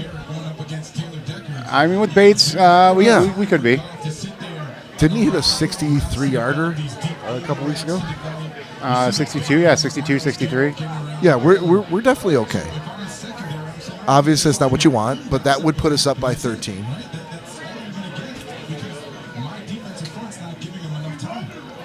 So they're going to run this last play. Yep, 3rd and 4. They just want to leave enough time, if no touchdown, for the field goal. Goff back to throw. Nope. All right. 12 seconds left. 4th and 4. Now, so he's unstrapping his helmet. Here comes Bates. I was about to say, like, 4th and 4, you can't count Dan Campbell out. Like, no matter what you and I, who both play football, might know about the game of football, you just never know whether Dan Campbell is going to be like, fuck it, Let's go we're for going for it. We're up by 10. So, yeah, so Bates is a 58-yard field goal. Yep. And they're going to have enough time at the end for 48 today. kickoff and a kick return. Oh, no! What? Did you see that? That kick. It was going wide and came back in. Back in again. Holy Jesus. That's how we do it in the podcast. Yes. If you want to recreate a field goal, you just use 2 fingers. Jake Bates, wow. What kind of crazy spin did he put on that ball? Totally going wide. Wow. I love how cool he was, though. He had no doubts. He's like, just wait, it's coming back. What a cool motherfucker. Dude, that was like a golf shot. It was like a Major League Baseball professional. Dude, that was curve. I don't think I've ever seen a kick do that. But he had no. He's like, I'm not panicking. It'll come back around. Wow. 20-7. Lions kicking off to the Browns. 8 seconds left before we go into halftime. That was crazy. What a fucking first half. Again, not total domination by the Lions, but they have kind of availed themselves really well, answered the call when they needed to, come up with big plays where you hope that they would. And again, started out with more penalties than they needed to. Thanks, Brian Branch. Yeah. All right, so we're down to 4 seconds with the Cleveland one possession. Play, and they're likely going to just take Bomb a knee. it.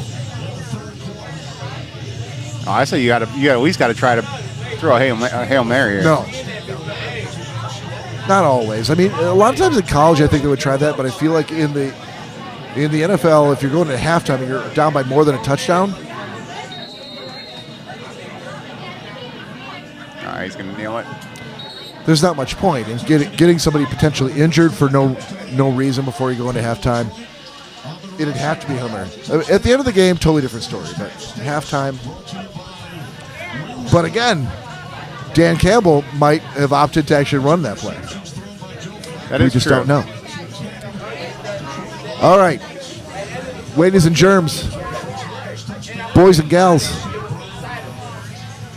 cowpokes and ladies. Sure. We're going to take a break here during halftime. We're going to flood your screen with what I assume is going to be an incredible graphic of what it would look like if we broke it into Ford Field. No, if we were standing outside of Ford Field. Standing outside of Ford Field. Several hundred feet up in the air. And being asked by the cops to leave and get out of our helicopter. Leave our helicopter alone, damn it. Sorry, guys. All right, we'll be back. See you.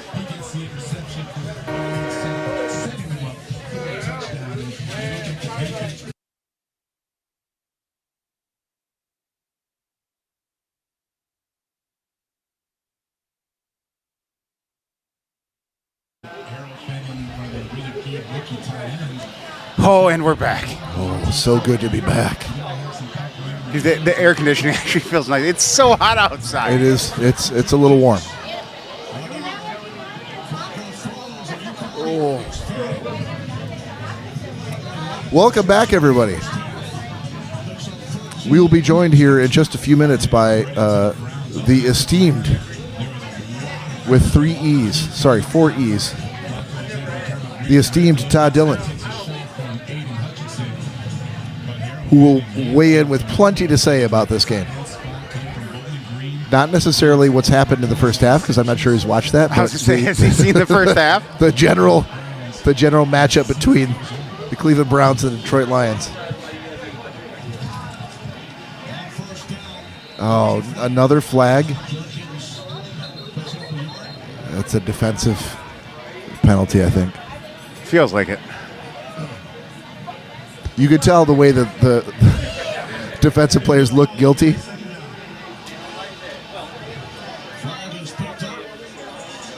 Oh, it's okay.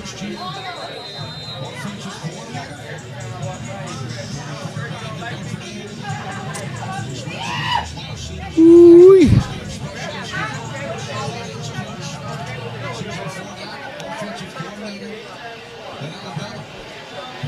So lots going on here. Lines up 20-7. Second half. Browns have the ball. 2nd and 9 from their own 44. Oh, there we go. Way to wrap that one up. Brian Branch making a penalty or making a making a tackle without a penalty That wasn't Branch. for a was change. It? I don't think that was Branch. Was it Branch? No. All right. Well, it's tough to make a penalty if you're not making the tackle.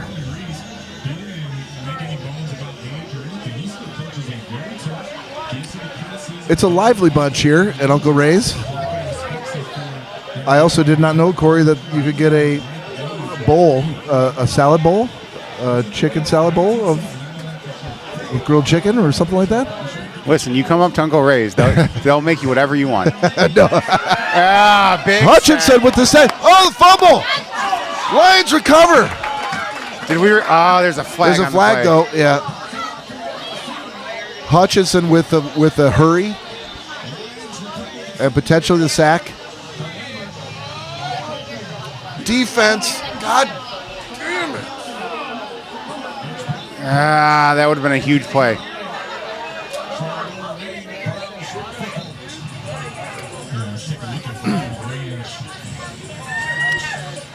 So we also understand that there was a shooting in Grand Blanc, Michigan today at a church. Shooter was downed, but there are a couple of fatalities, and our hearts go out to everybody in Grand Blanc, and also just in general to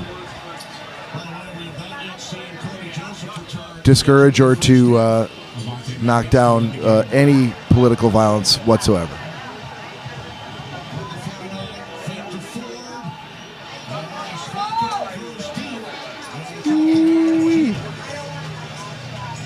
Hopefully that wasn't too political. No, it was well said.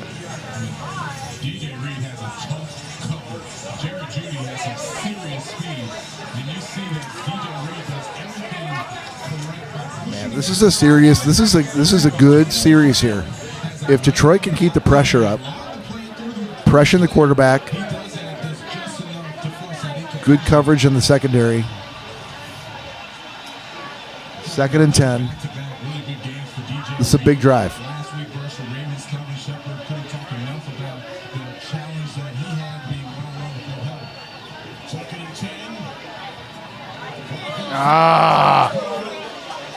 It's good coverage, though. It was great coverage. It was almost an interception by 3rd and Branch. 10. But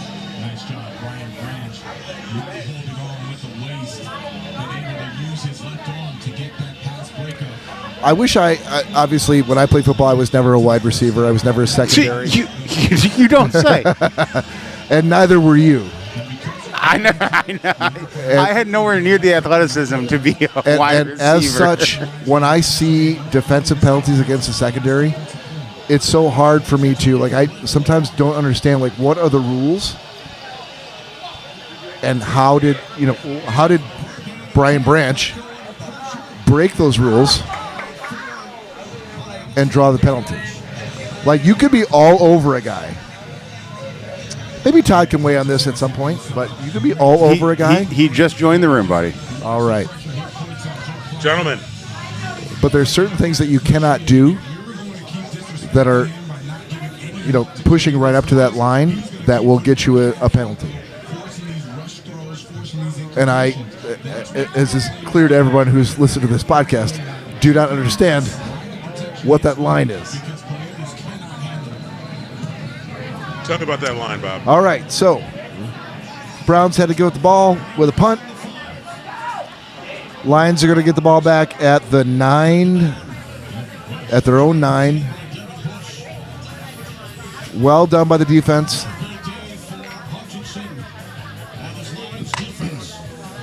Hutchinson's, there's some footage of him pissed in the sidelines, but I feel like it's like high standards. Like I didn't get the sack that I should have gotten, or the sack that I got didn't result in a loss of yardage or a penalty of some kind.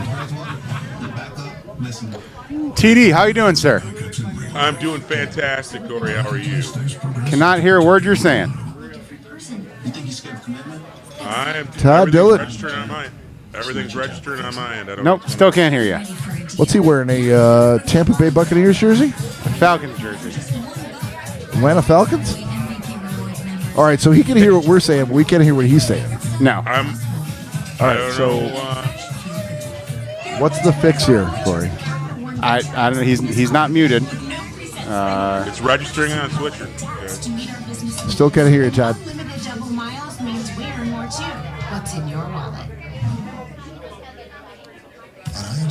Hold on, Todd. Fix is coming. I did what I could. I don't. Cory, can you hear me? I said he's not Check, muted. check, check, check, check. Todd, you may have to drop and rejoin. Chevy makes America's most dependable trucks, He said okay. like the rugged Colorado, the highly capable Silverado 1500, the powerful Silverado HD, Oh, while we're waiting. So, Cory, Silverado EV, are you familiar with Paul Thomas Anderson? Trail Boss family, No. dependability comes He's a director, Chevrolet together. directed Boogie Nights, Movies on Tubi will be free for directed There Will Be Blood, have to be done forever. directed Magnolia, Then this nice day. directed Punch Drunk Love with Adam Sandler. Seen any of those? I've seen Punch Drunk Love. You've not seen Boogie Nights? I've seen Boogie Nights. Yes. Okay. Licorice Pizza? I think you're just making things up now. Nope, that's an actual movie. It's No, actually very no. good. I've definitely not seen that. I enjoyed the hell out of it. All right, so, Paul, you want 2 more? Yeah. 2 shots of Fireball? And, Thanks, Kelly. On me. and another neutral, please, Kelly. Can you guys hear me now?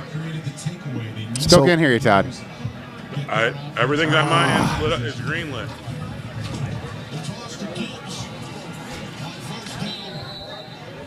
You drop again? Yeah, he dropped again. You think it's all on his end? Nothing we can It do? has to be. There's nothing. There's literally nothing I can change. And his input coming in is not. It's not muted. It's ready to go. It's everything's on. Okay. Well, he's on a different input than you and me, right? Yeah, through the iPad, but Right. I have not changed anything. Okay.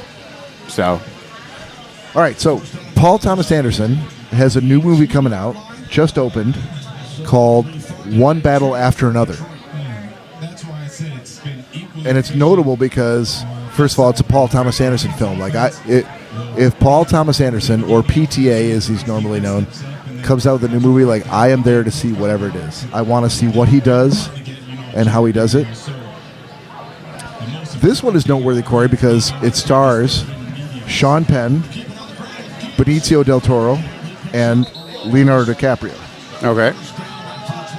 And from what I've heard, it is a sort of a revolutionary picture that is kind of like a cross between 60s or 70s Black Panther picture and The Big Lebowski.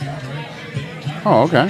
Fair enough. And Leo is playing sort of the Big Lebowski character, if there was to be such a thing. It's not a take on the Big Lebowski. It's not an interpretation of the Big Lebowski. He's not playing a Big Lebowski character, but Thank you, Kelly. ma'am. Thank you. But Hey, the can you hear character me? he's playing is very much sort of a Check. caught in the crosshairs kind of a Check, character check, in the check, way check. that The Big Lebowski, Jeffrey Lebowski was caught in the crosshairs in that movie as a past member of the, what was it, Cory? The Seattle 7? Yes. It was me and 6 other guys. Oh, the Seattle 7, that was me and 6 other guys. So I'm recommending it to you as a huge fan of The Big Lebowski because, it's not the same director as The Big Lebowski. That was the Coen brothers. Oh, no! Interception. Browns intercepted. You got to be kidding me. I saw what Goff was trying to do. It just was not a great throw. Oh, man. Now the defense is going to come back in the field and stop him. So, Cory, I'm recommending this to you. I'm going to try to drag Lori to go see this movie. I'd even go so far as to say, I would love for if, you and I and Lori and Danielle could go. Yeah, we can When was the definitely last do time that. you went to see a movie at the movie theater? A long time ago. Long time? A very long time ago. All right, I'm going to try to make this happen. Todd, I don't know what's going on, man. I can see your levels as well, but I can't hear anything you're saying. All right, I'm out. All right, Cory, do you think it's the kind of thing where we would have to shut the room down and open it up again to really try? But in order to do so, we would stop the recording? I mean, we can try that if you want to. Don't do that. Don't do that. We could probably stitch it together on the audio for sure, but I'm not sure. Can you stitch it together for the video? Todd's saying no. He's shaking his head no. No, he's good with not being on the show? Apparently. Yeah. Yeah, it's not working. Ultimately, this is a technical glitch. That pisses me off. Yeah.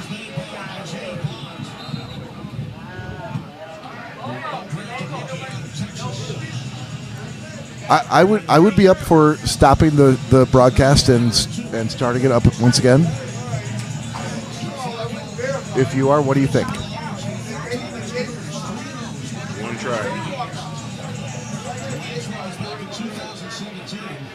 Yeah. All right. Let's try it. All right, Todd. We're gonna shut the room down and then start again. Okay. All right. We'll see you folks in a minute. Be right back. Just hang on. Is that old paint? Where's old paint? He's there. You can see him, sort of. All right. And we are back. Todd Dillon, how are you? I am fantastic, Bob. How are you, sir? I'm good. Can you turn his audio up just a bit? It's pretty much turned up. Oh, is it already? Okay. Good, sir. Happy to have you here. Good to be here, gentlemen. Am I coming in too lightly still? No, you're good. You're perfect. You're good. You're right on top of that microphone. Love it. No, he's actually staying away from it, which is Oh, I'm okay. away from it. Yeah. you sound beautiful, buddy. Yep. Thank you. Oh, you also look beautiful, but that's just my own. Oh, personal you're a opinion. handsome son of a bitch. That's what I'm talking about. Thank Yeah. you. Yep. What are you drinking tonight, Todd? Dude. Sorry, this afternoon, not tonight. My bad. It's just this afternoon. My beer today is a little Firestone Brewing, Mind Haze, Brain Melter, Hazy IPA. It is fantastic. Mind haze. What's your shot? Oh, my shot? Speaking of which, pour one up, buddy. Reach into that Yeah, Lego we're cooler. ready to go with one. I just want to know what it is. That No, Fireball Blazing Apple.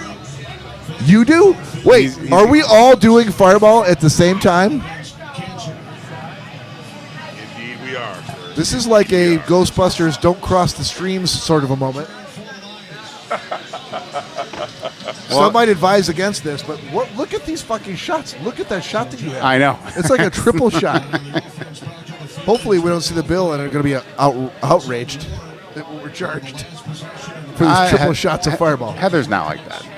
Well, we're going to find out, I guess. I Todd, got my shot of Fireball. Cheers, buddy. Salute. Sakadaga. That's definitely a doubler. That's better than the other stuff. You like the blazing apple? I'd like it better than the other stuff. I think next time I'll probably go back to my root beer whiskey, but that's not bad. Yeah. Not near as bad. So, Todd, I'm not sure if you watched any of the first half. I did not.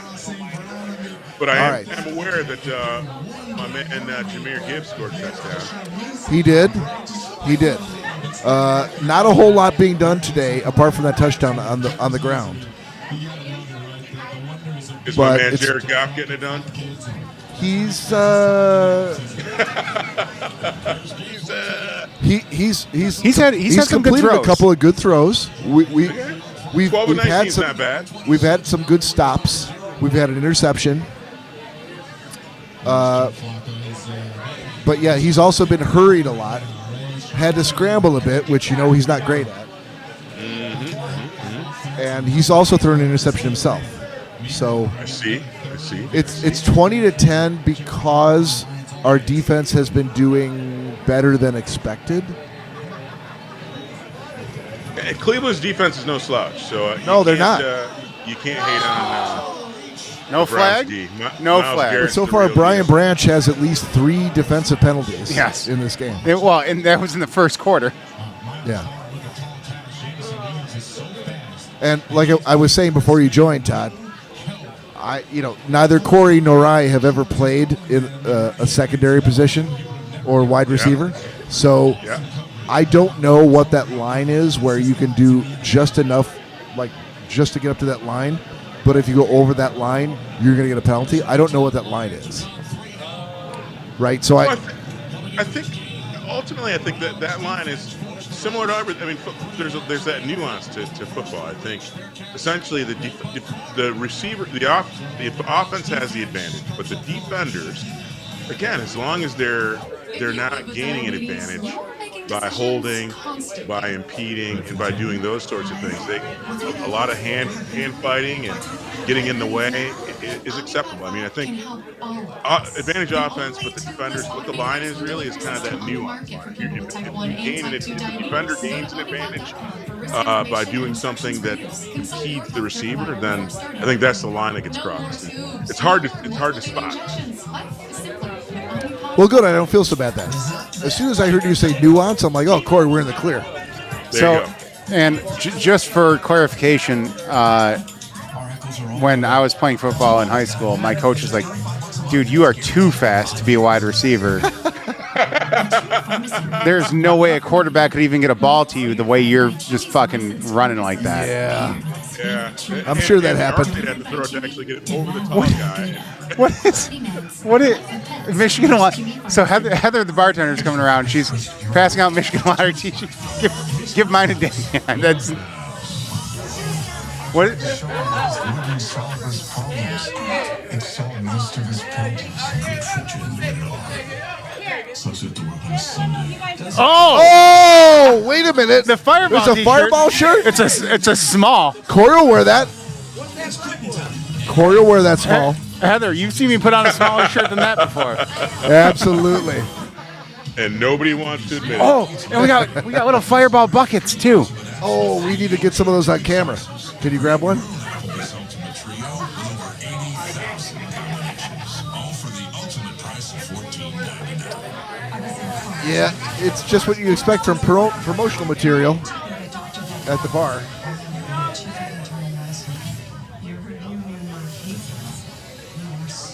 We got cool little Fireball buckets. And a very small Fireball shirt. That's not gonna definitely not gonna fit me. Super fucking small. I want to see you don it. Do it. This shirt is so small. Try it. He might. There we go.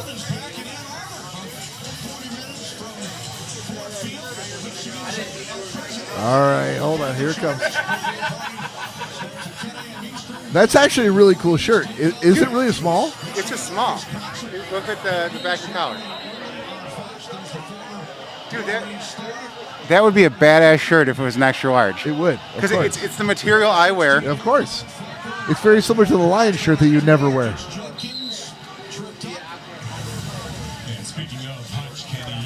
I'm telling you what, Todd.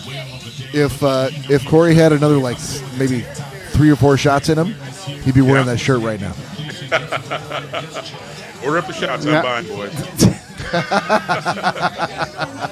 All right, let's give this a try. There's a lot of football left to play.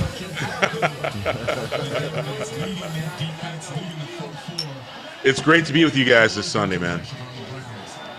I'm glad you could join, buddy. Had a great start to my day, and this is a great cap for two. Hey, nothing like a Sunday fun day with some football, right? Absolutely. Love you, brother. Love you too. Love you too. And I know that I think I know the answer to this, but I'm going to throw it out there anyway because there's the possibility. Did either of you guys watch the BYU Colorado game last night? Coach Prime versus BYU. Was that last night? I did not. Oh, I totally forgot. I did not. What a really good game. Colorado had a shot to really kind of make their mark on this season. And again, their team reloading. Obviously, they lost the best player in college football in Travis Hunter last year.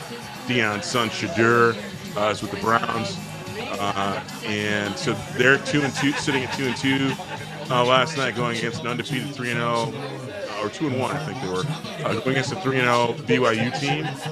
And BYU's ranked 25th in the country. And it was a great game. Colorado had every chance to win, should have won, but did not. Did not win.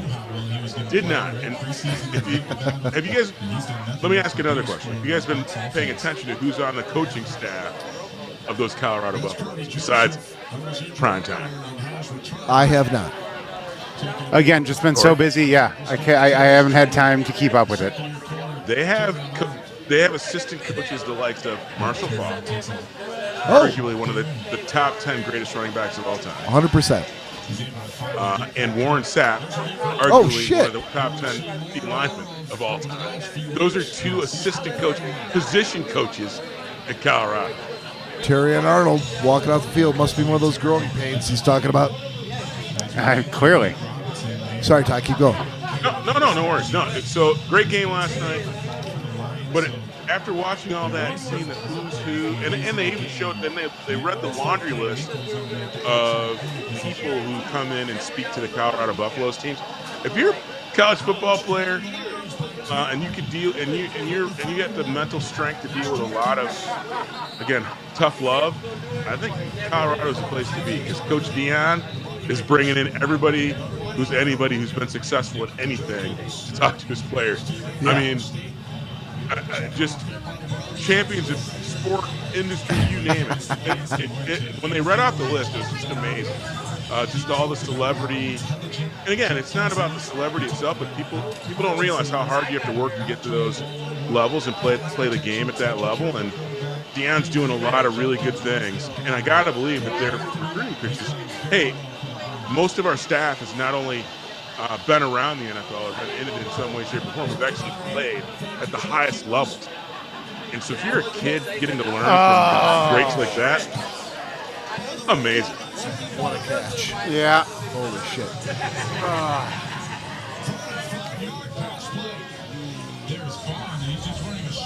Nice grab. Yeah, I don't even know what to say.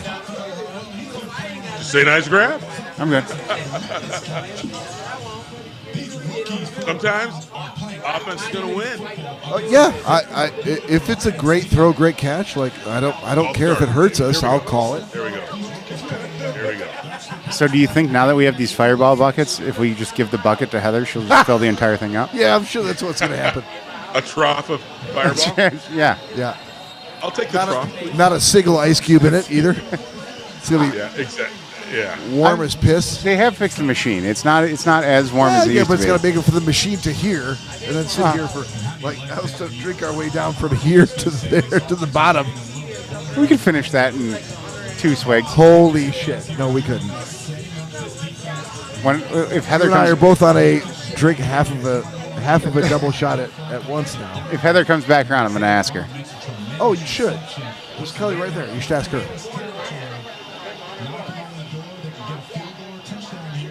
No, Bob and Yeah. Cory. Yep.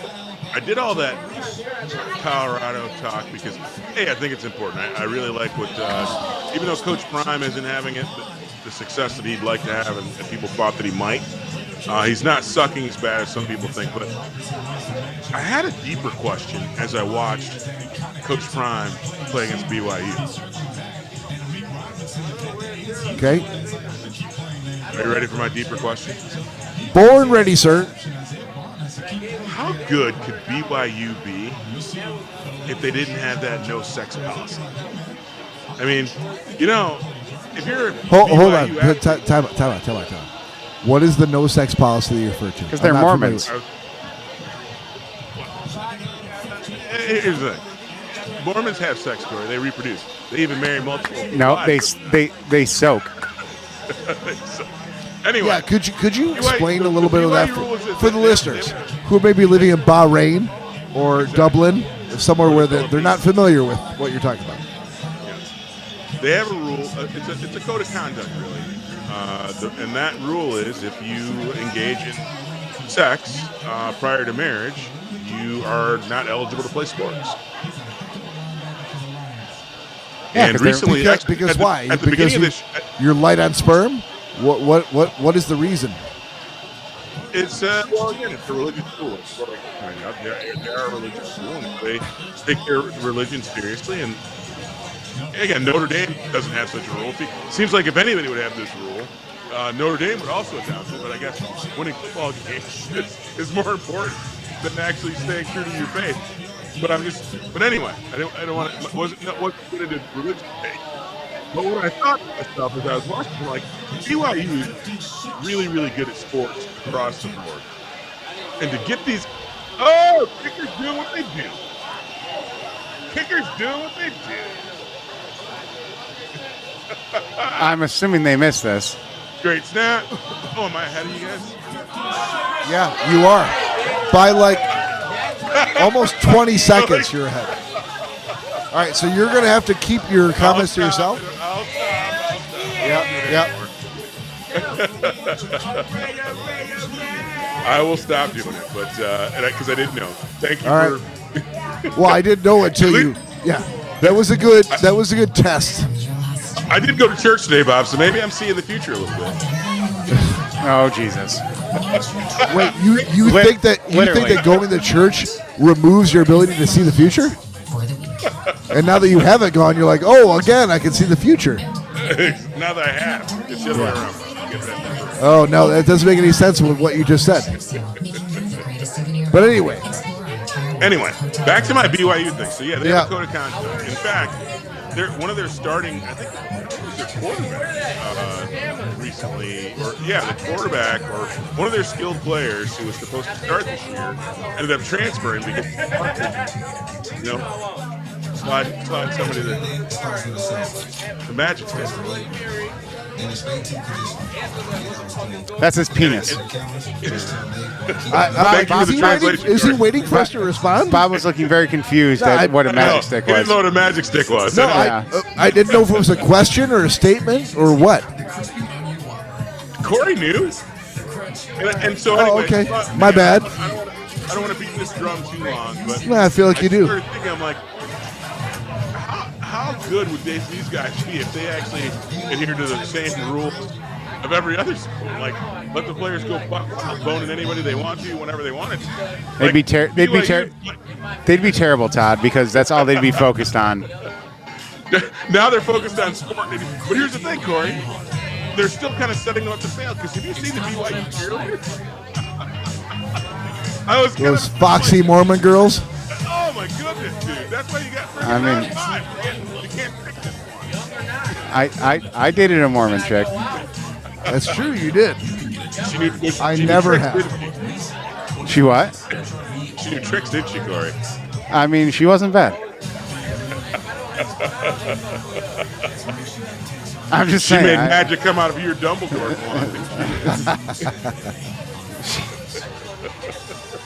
Magic come out of all my holes. He doesn't know what you're talking about. She was a wizardess. It's weird. Weird, my ears came. All right, 1 minute, 25 seconds left in the third quarter. Lions got the ball. They're up 20-10. Lightning. I got it. All right, sorry. I promise I'll stop. Actually, I think maybe. I think I can pause. Oh! There we go. Good run, good run.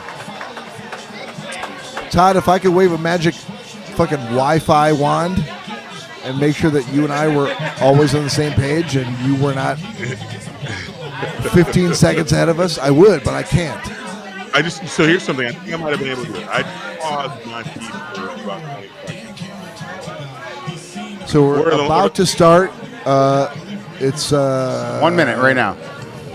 Yeah, 1st and 10. Yeah, that was not a good run, but Stuffed on the 32 and a half.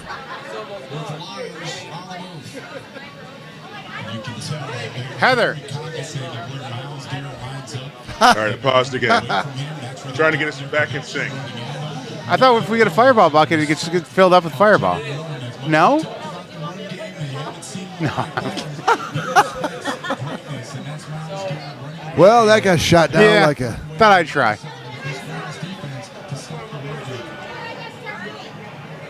All right, 2nd and 9. About to snap. There we go. Laporta. No, you're ahead of me. That's fine. At least you can't wreck it now. Cory and I cannot control the televisions, so... I can control mine. Now I'm a little bit. All right. There we go.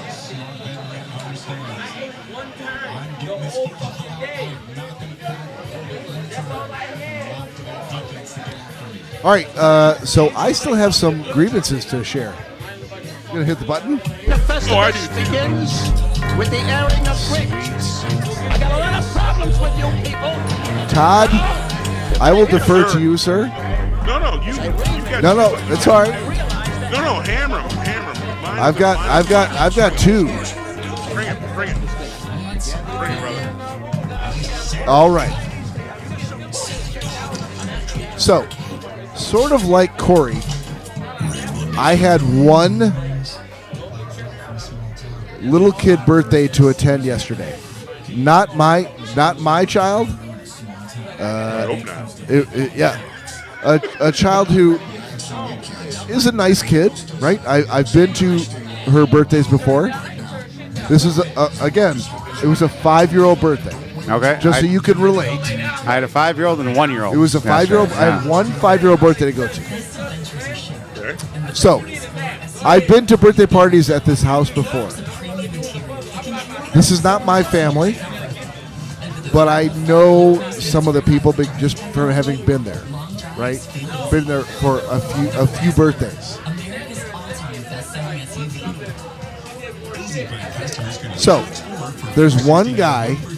We're sitting there in a living room, right? So there's a kitchen, dining room, playroom, living room. We're in the living room, and we're watching on a 60-inch television. We're watching college football, right? But Michigan or Michigan State is not playing on Saturday, so I don't really have a dog in any of these fights. It's just like, it's Saturday afternoon. I want to be watching college football. I don't care what it is. And they got college football on. And I'm like, great.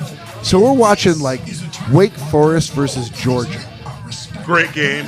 Georgia Tech, actually. Hold on. Okay, good game. Hold on. I'm watching the game. Sitting on the couch, right? Now, there is an old paint-ish kind of a guy who's in his late 60s, early 70s, who is sitting also on this L-shaped couch with us. He gets up, Pees his walks pants. over toward the front of the TV, and there is because they have little kids in this household. There are two little girls in this household. This is a house run completely by women. This is a house of learned doctors. No. It's a house of well-respected professionals, but also 2 little girls. So they have, and it's a birthday party, a 5-year-old birthday party, and it's a princess birthday party. So the house is swathed, so you fit right in. swathed in pink everywhere. But in the living room, there's a 60-inch TV. They're playing Wake Forest versus Georgia, which I'm happy to watch. Right sort of in front of the TV is a card table with like 6 chairs. Right, it's for the kids to sit down for when they open their presents. But this dude, this old paint type of dude, I don't know his name. He's sitting back there on the L-shaped couch with me. He gets up, and I knew it because there were several like creaky sounds that came from his getting up on the couch. Bones creaking,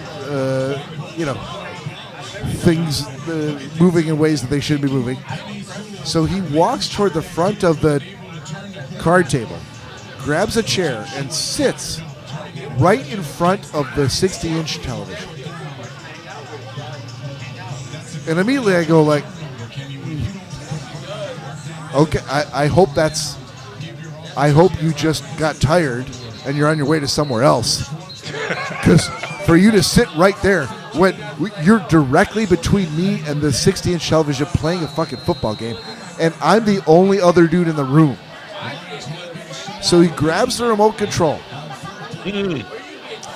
changes the channel. Oh, no, he didn't. Yep. To some other. Now, again, it's Saturday afternoon. Yep. A lot of college football. Lots of it. He changed it to some other game. I cannot remember which one because I was so upset internally that he changed the game to something else while sitting in between me and the television as the only other male in the room. Which, if he wasn't 70/80, I would have fucking hit him in the face with my bare fist. Because you just don't do that. I'm the only other dude in this room. You didn't ask me if I was watching that game. You just fucking changed the channel. And it was some other game where, like, Todd, that Georgia Wake Forest game was a good game. Georgia Tech, sorry. The game he changed it to, it was like 28-0. Like, there's nothing to watch. I don't give a fuck about this game. It's not Michigan. It's not Michigan State. It's not Central. It's not Western. I don't care about it. And there's a 4-touchdown gap between the teams. Why we changed to that game, I feel like it was the Illinois game. I could be wrong. Okay. I could be wrong. It doesn't matter what it was. It only matters that he changed the channel without asking the only other dude in the room, hey, you mind if I change the... It was like I wasn't even there. Word. Well, clarifying question. Yep. Was dude like the grandpa? Was he like somebody's dad? I don't know who the fuck he is. To this day, I don't know who he is. What only happened yesterday? I feel like it was yesterday. Yeah, but you say to this day as if it's been because 3.5 asked, years. I'm like, who the fuck is this guy? I was not given an adequate response. You've been researching for the last 3.5 years. I want to kill him. Of who this guy is. He? Can I kill him? And I just can't find out who this guy is. Even though it was just yesterday. I'm very sure with one phone call, you could probably figure out who that guy was. Because if he was one of the kids' grandpas, I feel like he's got scroll on him. No, fuck that. I've been going to this party. Let me be clear. Let me be clear. Hold on. Let me just clarify something. Let me clarify. Oh, he almost had him. So, I've been going to the. Dudes can't catch. Yeah. I've been going to this birthday party for this particular young girl whose birthday it was for the last 4 years. Okay. I've only seen him the last 2. So if he's somebody's grandpa, he's still a fucking piece of shit because he might have been at war, Bob. You don't know. He was. He went back to World War II. Exactly. He might be freaking setting up battle plans for this next war. Let me hold on. I'm going to stop you right there. He was out on the destroyer. I'm going to stop you right there. If I'm going to put it to both of you, if you were in a large living room with an L-shaped couch and a 60-inch TV playing the game, and there's one other male I'd be embarrassed. in the game, would you ever go and just fucking pull up a folding chair to sit in between that other dude and the TV, first of all, and secondly, then change the channel without asking, hey, are you watching this? Would you ever? You said he was around 80? 78. Nah. Yeah, I'd do it. Oh no, you said like 60s. I thought. No. He said 70s, 80s. No, Yeah, no. Maybe I did. Late 60s, early 70s. That's probably fair. Late 60s, early 70s. Fairly or unfairly, he didn't respect his man. I mean, maybe. Well, you that's the had your impression that I got. yesterday. I mean, literally turned to my left, and not under my breath. I'm like, are you fucking shitting me? Did he turn back? No, Or was it, or- he never, not at one point in the entire afternoon, Todd, of course, ever he did, 'cause acknowledged that he I doesn't- was a living, breathing person Because he doesn't in give that two whole shits. house. He doesn't He give did two not. shits. He must have had scroll, Bob. Once you get to that age. Now, I will say, let me just kind of move forward to the story. So he did those things, right? Sat in between me and a 60-inch television, and then changed the channel. So I moved on the L-shaped couch because I literally could not believe what I was seeing.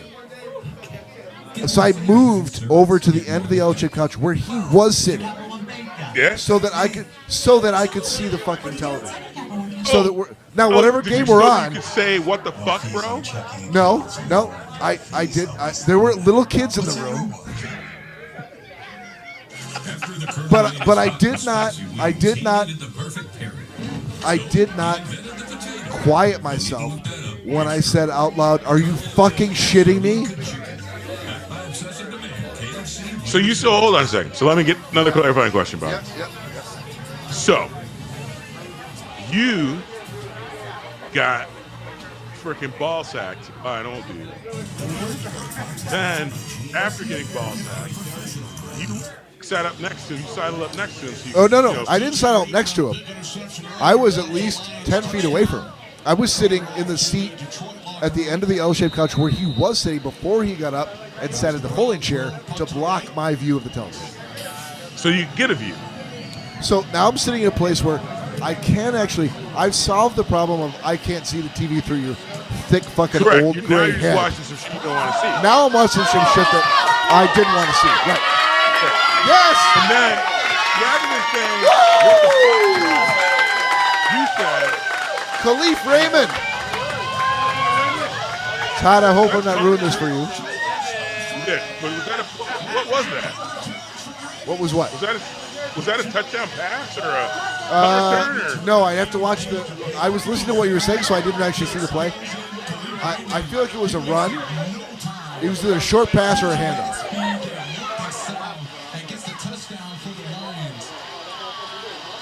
It's a run of some sort. Goff didn't get any points, I see. Sorry, Mary. I'm waiting for the replay. It's almost like Dan Campbell knew that he was due. Super explosive. Haven't done much the first few weeks that Dan Campbell. Yeah, I'm waiting for the replay. I want to see it. I don't know if it was a quick, just short pass out to the sidelines, or if he's a pitch out, or what. Yeah, it's a run of some sort. Did I just miss a touchdown? All right, they're going extra point now. Yeah, hit the button, Cory. Jake Bates, 27-10, 13:40 left.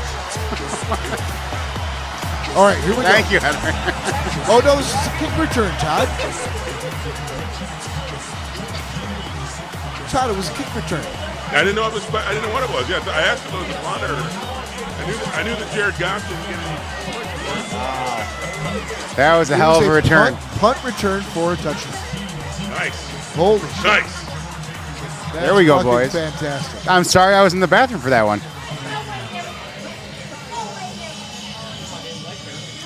Jared Goff, yep, keep it going, 27-10. All right, so Todd, any more questions before I move on? Yeah. So you said that you muttered out loud. So, what Are did you mutter out fucking loud? shitting me? Yeah. You muttered that. Now, here's Yeah. my question though. Why didn't you say? Why didn't instead of that? Why didn't you go? What the fuck, bro? I was watching it. Because there were other there were little kids in the room. What's the difference between that and what you did mutter? I mean, they were fighting words no matter what. I think when I uttered the words "Are you fucking shitting me?" there weren't any kids, and then there were kids.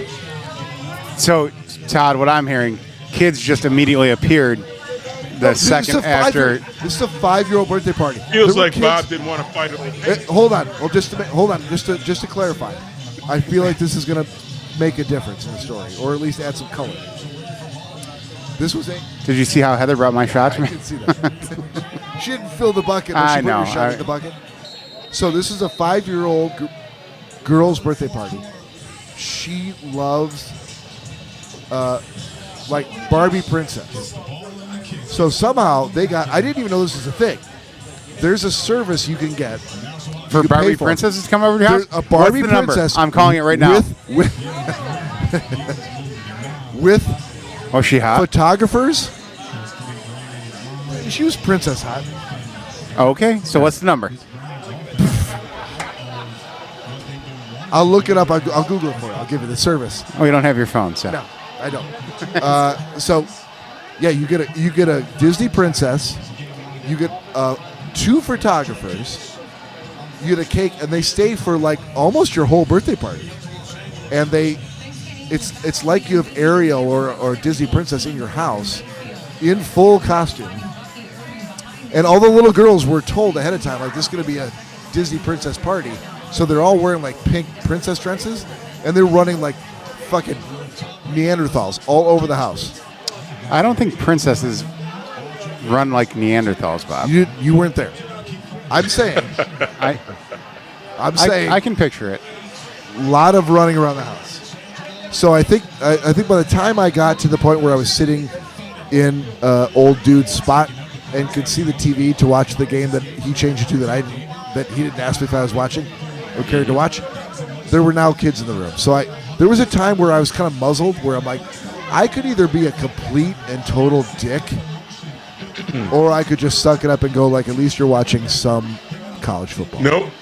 I feel like you got scroll, ball slap, pumped all in one. And that dude, I think, is on another podcast right now telling people what he just did. No. The old dudes don't. Old dudes that old don't have a podcast. So what your reaction to that should have been, Bob? Yeah, tell me what I should have done. When he set up that folding chair in front of the TV, blocking your view, and then not only did he do Should I that, have kicked it out from under him? but he changed it out to, or he changed To the some channel other to another game that Yep. meant nothing. Yep. You should have walked right in front of him, turned around, and got down to his level, like crouched a little bit, went eye to eye, and just smacked the fuck out of him. Nope. Can I amend that, Cory? I think you were right up until one point. Until the smack? Nope. Yeah, before the smack, you know what? You should have leaned down. And I imagine if he's as old as Bob is saying, he had a bunch of hairs growing out of his ear. Late You probably 60s, couldn't early hear anyway. 70s. Yeah, so he had a bunch of hair coming out, and you should have freaking gotten in so you could vibrate him and gone, "Hey, your daddy wasn't a window maker, bitch." What does that mean? You're Is that English? my dad used to say that all the time. What does that mean? You're a better door than a window. It means you can't Well, see that I through people, understand. Bob. What Todd said, I didn't understand it at all. That was Okay, like, if you took a time machine back to like 1958 and you told that phrase to somebody and like, what does this mean to you? And they're like, I guess you're talking about a window maker. So Todd, I see where you're coming from with that, Yep, and yep. I will raise you one. He should have again got in front of him, crouched down to his level, Yeah. and whispered in his ear, "This is your last day alive."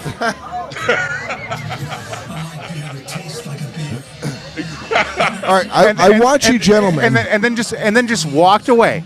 I want you gentlemen to pretend as though this happened to you, at Yeah. one of Danielle's niece's 5-year-old birthday parties. I just or told- Todd, one of you. Yeah. So you're gonna slap a dude in the middle of. Nope. I'm telling you what I'd do, Bob. I'd Yeah. have rolled up to old dude, and like I said, I'm sure there's a big bush of hair coming out of his old ass ears, and I'd have got in real tight so I could make sure I get a little spit and a little bit of vibration on those hairs. And I said, "Your daddy wasn't a window maker, and I'd like it if you'd move." And then if he turned the channel, I'd be like, "And what the fuck, bro? I was watching that game, Georgia Tech, Wake Forest. Much more interesting. Could you give me the courtesy of putting it back?" That's what I would have done, Bob. Okay. And I gave the only other thing that I can think of currently is when he did that, you should have just stepped in front of him and just peed right on him. Again, I want to go to a birthday party with you, Cory. You're trying to set an example, Bob. Yeah. No, Todd. Yeah. Private things, private. If I'm Private correct, things, private. no, if I'm correct, there were not You're kids not around. correct. If there were not kids around until Bob finished his muttering, so his muttering could have been the peeing, and then the kids weren't there, and they somehow showed up just after that. So Now I think you're sitting in a he would've living room of a house that you don't own with he would have been good. piss down your pants and on the floor. No. Where's your angle there? Why would there be piss on the pants and the floor? I get because you might not get it all on the old man. Could be that. Could be that. But it would be really weird if he countered with just opening up his mouth and really liking it. Then I would be like, I don't know what to tell you. Again, Bob, I think most of these things can be solved with a couple of really polite phrases. Hey, bro, your dad wasn't a window maker. I can't see through you. You know, And I think you're onto something there, Todd. I think I was so Taken aback? I was so taken aback that another dude would treat a dude like that. Yeah, he flexed privilege on you. Okay, he wasn't yeah, black. No, it wasn't. It didn't seem like a flex of privilege. It seemed Todd- like a complete lack of awareness about where he was. I feel like he forgot that he was at a birthday party with other people. Todd, if he was lives his life like he lives his life, Bob. Todd, if he was I mean, I guess if I get to that age, perhaps I will conduct myself in a manner similar to that, where I just go, I don't care if I offend anyone or get in anybody's way or really, really shit on somebody unintentionally. I do intend it because I don't care about you. Yeah. And Can you I- just get that old where you're like, I'm old and I don't care. Todd, can I share? Todd, Go if he ahead, was Cory. black, Bob would have gotten his way. He would have. Oh, He would You're saying about the guy who listen, sent- the old black man. who's mailed black action figures to Todd for years? You think I'm the guy who's going to pull the white card on a black man? I could see Bob doing it. No, Wow. Bob. Yeah. I don't know if you remember this, but can I lay one last thing in before this horse is beaten more than to death? Well, I have more to tell. There's more to this I story. know. Oh, thank God. Understood. But go ahead. Can I lay one little allegory on top of it? Yeah. When we were in school, and we weren't young, and we were young, there was a guy that I knew.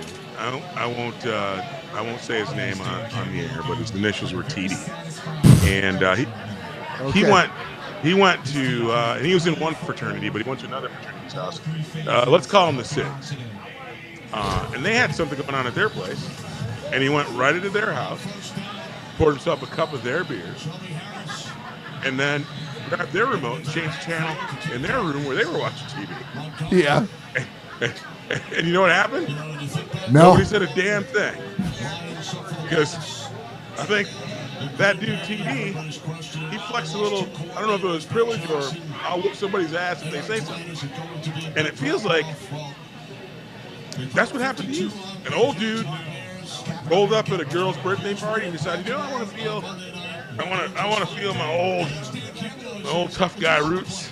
I'm going to sit down in front of a television and I'm going to turn this good Wake Forest Georgia Tech game off and put on some bullshit and see if somebody said some shit. And you know what? Like I said, he is doing a documentary with someone right now. What? where he's No, I guarantee story. he's not. Was that He That might be was- too old to remember what a documentary is. Was that the old Thomas Dillard that you're referring to? That other TD? It must have been. I'm Yeah, just saying. Thomas It seems Dillard, Like Bob got punked because he was in the punk. I will admit to. I didn't feel like. I didn't feel like I could really like rip this motherfucker a new one. You had in to the do middle- it softly, dude, in his ear, man. Just lean No, in. because again, I still to this day do not know who he was or what his relationship is to the birthday girl or the birthday or girl's if he could kick your parents. ass back. You would have found out if you slapped the shit out of him. Of course I would have. Or if you'd whispered in his Eh. ear, bitch, we can take this outside if you'd like. I mean, Listen, old bones. Listen, We're going- 70-year-old we're- man. we're You go- and I are stepping out. We're going in the garage right now. You and I. Mano y mano. exactly. I feel like I would have reacted in a totally different way than Bob did. Bob's like, all I had to do was punch him one time, and he just went down. And I went back in the house. And I All watched. right. I watched the game I Before wanted to. Before I launch into the rest of this grievance, Todd, pour yourself another shot. All right.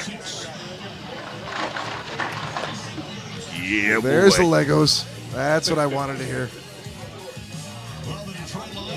Fireball, blazing. Fireball, blazing apple. Cheers, Blazing boys. apple, bitches. Cheers, everybody. Cilantro.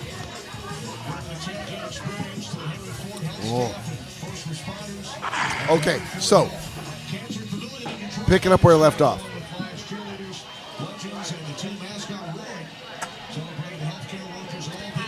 Dude's watching the game. Yep. I'm sitting in his spot on the L-shaped couch, so at least I can see the TV. But we're not watching a game that I really give a fuck about. All of a sudden, dude turns off the television.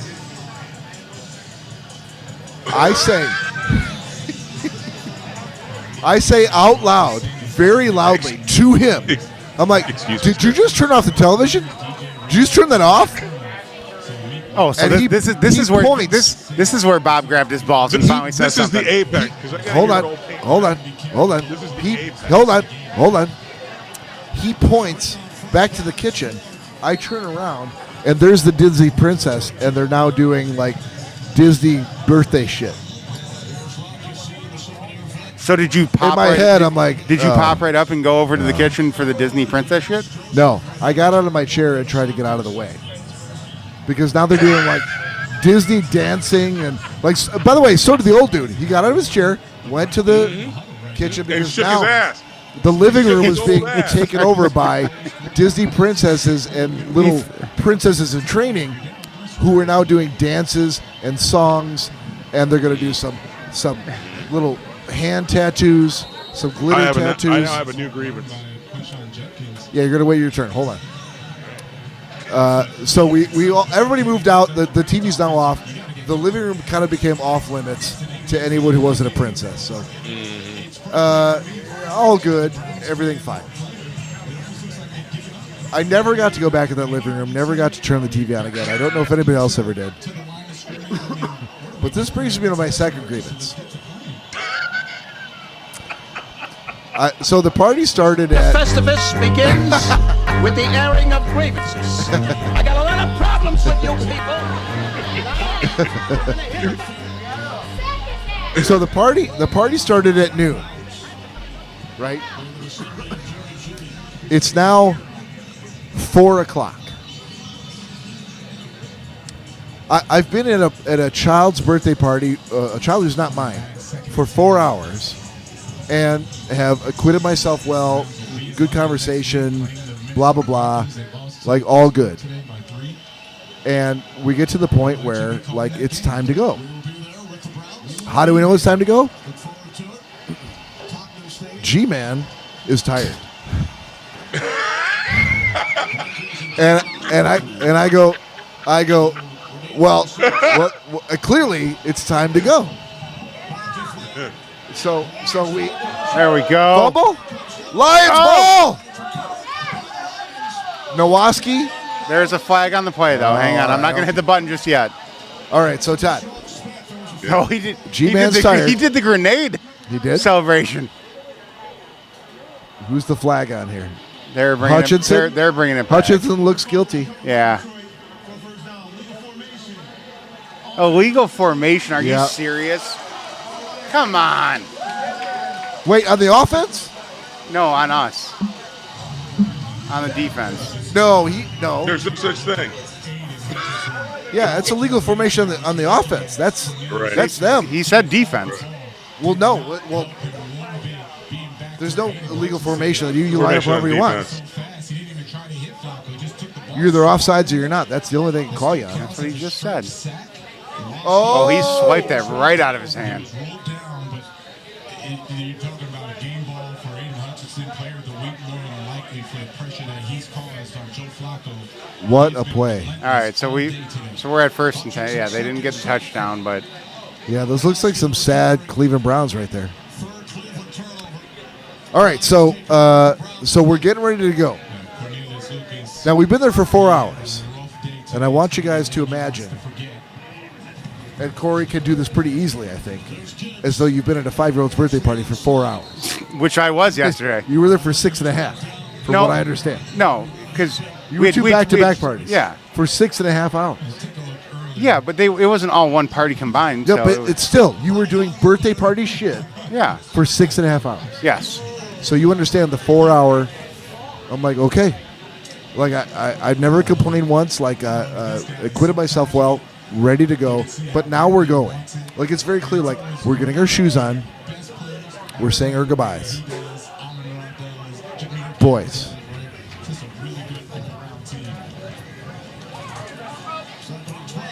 Was there more to that story? Yes, boys. Okay. Why is it that people can't say just say goodbye?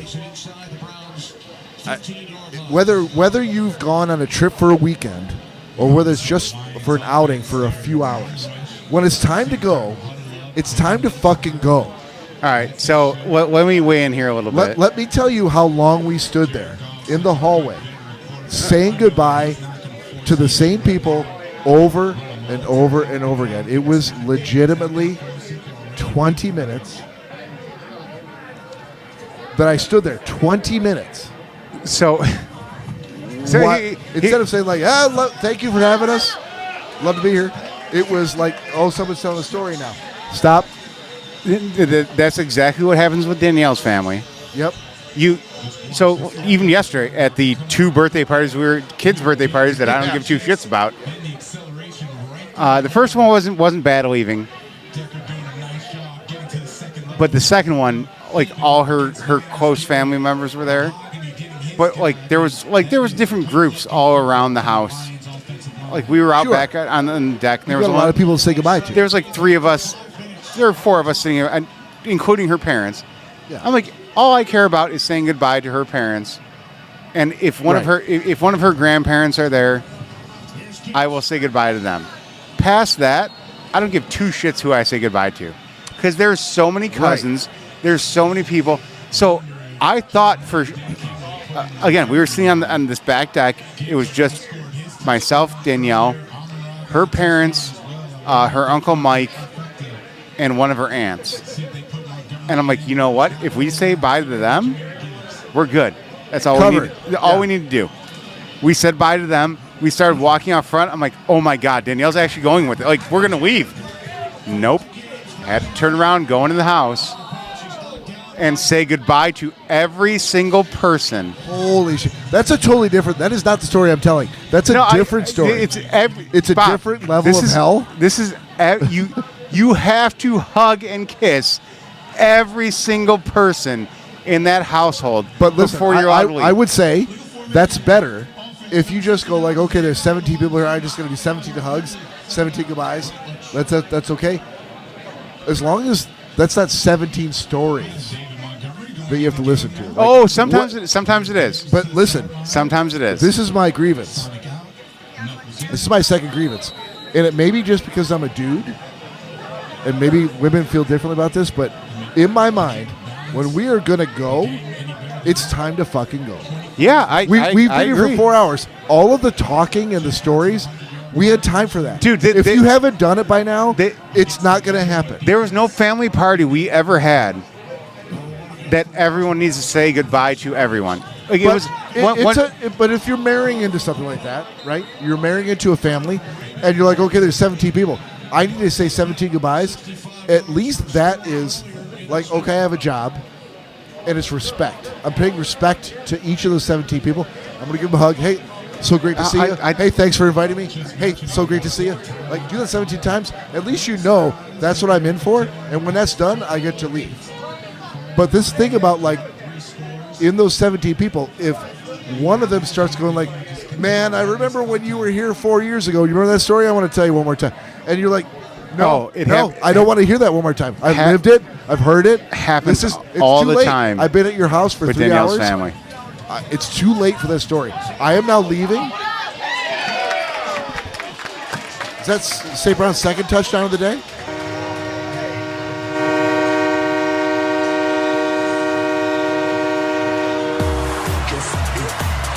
But again, I feel like maybe this is a dude thing, but it's definitely a me thing. It's a me problem. When we go like, okay, it's time to go, like, I don't want any stories. I don't want to. It's like when you drive out of town for the weekend, right? The drive there is so full of promise. It's so full of expectation, and we're gonna have a good time. It's gonna be amazing. The ride home is completely different. The ride home is the trip is over. If the ride home is delayed by like an hour-long story, I'm like, what the fuck? We're done. No, this weekend was over. Like, we're all done. I was almost out of here. I just want to go home. Gentlemen, feel free to comment. Can I get my grievance? Well, you could comment on my grievance first. My grievance is a commentary on your grievance. Oh, go ahead.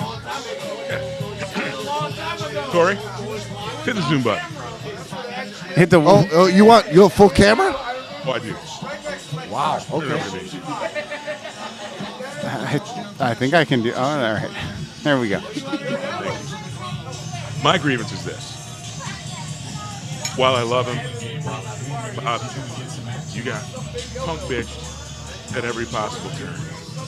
And you're blaming others for what is clearly your responsibility. First, old man changes the TV, or actually, old man sits in front of a TV that you're watching, even though it's supposed to stand TV, and I don't know how anybody could watch TV around a 6-inch TV. It's freaking baffling to me. But, again, the fact that you didn't... I was watching it. Again, no hurt little girl's feelings. But then you didn't even whisper in old paint's ear and tell him how it was and how it was going to be. So that's on you. And then, for both of you kept babies, you know what I tell man when we go to a party? When I say we're out, we're out. We're not hugging anybody else. We're getting the gift. I run the house, not you. And the fact that you two ladies are holding the purses while they're making you freaking say goodbye to everybody, do your knee thing, and freaking let old dudes change channels. Fuck. You guys, my grievance is this. You guys need, I'm going to send you some pills. And I don't know if it's one a day or fucking be a man. One a day. Say some shit. Don't get freaking ruined by people by not saying anything. You guys both got punked. You were acting like punks. If I was at the party, in fact, from now on, Bob, when we go to the party, I'm going to make a point of sitting in front of the TV wherever you are, and I'm going to fucking change the channel. I'll fucking watch Housewives of fucking Atlanta. Just, even though I don't even watch that shit, just so that you won't say anything to me. And then, Cory, if you're going to be in a fucking hugging Congo line, I'd be like, I've kissed all the old ladies in here, and you do that in the first fucking hour. You kiss all the people you got to kiss. You fucking shake them up. You do a pre-party exit plan. And then, when it's time to go, you grab your lady by the hand and say, we're getting the fudge out. And if you don't want to come, I'll call you an Uber or a cab or get you a voucher, or you can go home with freaking Benny, the cousin nobody wants to ride with. But I'm out. I feel like what you're saying here is we were too easy on the people we're throwing the parties that we were invited to. You're too easy on everybody involved in everything that I've ever heard. You two ladies got treated like the bitches you were. Well, That's all I'm saying. Wow. Had, Okay. had you been here for the first half, All right. you would have gotten a little more insight into why. No, that I don't happened. feel like he would have. Yes, he would And have. even if he did, he would have ignored it. No, he No. then, but at least it was out there, and he would have heard it. He would have And then we dismissed could have said, "Hey, Clearly, we already talked about it." based on his commentary, he would have dismissed it. I Tomato, potato. Who's in charge? Who's driving the car? I mean, if you're a rider, you got to hug all the bitches. If you're the friggin' driver, you drive when you drive to die. And don't ever let a man change the channel.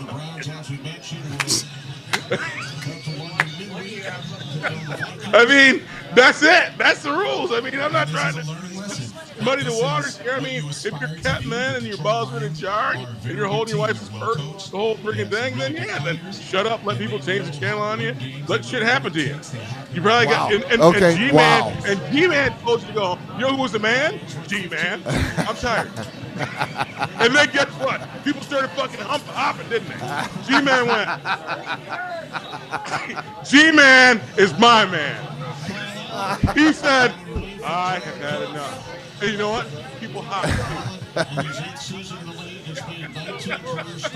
too. G-Man. Just given this conversation, I'm going to start at family parties referring to myself as C-Man. C-Man? Good luck with all that. I feel like Todd's going to react favorably to that. G-Man is my new hero. He's my new hero. I'm tired. All right, Hey, you know for what? the Lions fans out there, it is Lions ball, 1st and 10, 2:25 left in the fourth quarter. We're up 34-10. And they got the scrubs in. Yeah, scrubs are in. Ball on the 20, their own 23. Josh Allen's in at the helm. He needs to fix that whatever's going on with his chin strap. Maybe. Maybe he's tougher than you two bitches. Maybe he looks like a fucking idiot. I've had my manhood questioned far more in this second half than I ever was comfortable with. I mean, I love you both, but I feel like You know the cool part? I feel like Remember at halftime where you were like, let's reach out to Todd and see if he's available because we're three co-hosts. It's worth shutting down the podcast and restarting it to make sure that Todd's on the show. Yeah, which because don't need forget, his don't forget, invaluable buddy. insight. Don't forget, we did that for you. Yeah. No, I feel like you forgot I it. did this for you. You forgot if it you don't think long that ago. was to freaking make the two step up, be better, man. That Wow. was my pleasure. Wow. All right. This will be remembered. Oh yeah. I hope not. Yeah. Stories if old dudes freaking stepping in, change the channels on you. I mean, I have to come I'll back be to you honest. right now. I wasn't looking for sympathy in my story, but I expected a little bit of compassion. None. I got I was going to say, why, zero compassion. why would you Yeah, ever flexed expect on. In that? fact, Bob, I need you to do me a favor. Yeah. Do me a favor, Bob. Sure. Can you find out who that dude was? No. Get him on the show so that I can fucking thank him for freaking showing you who the man is. I mean, that dude's spewing testosterone out of every pore. He fucking turned the TV off, Bob. He turned the TV off. I feel He like said, nobody were- fucking shit. This Were guy I is to the follow man. Todd Dillon's advice, 1 year from now at her 6th birthday party, you would see me in the newspaper Please invite for me. having to beating the fuck out of an old man. Todd. Please Todd, invite me.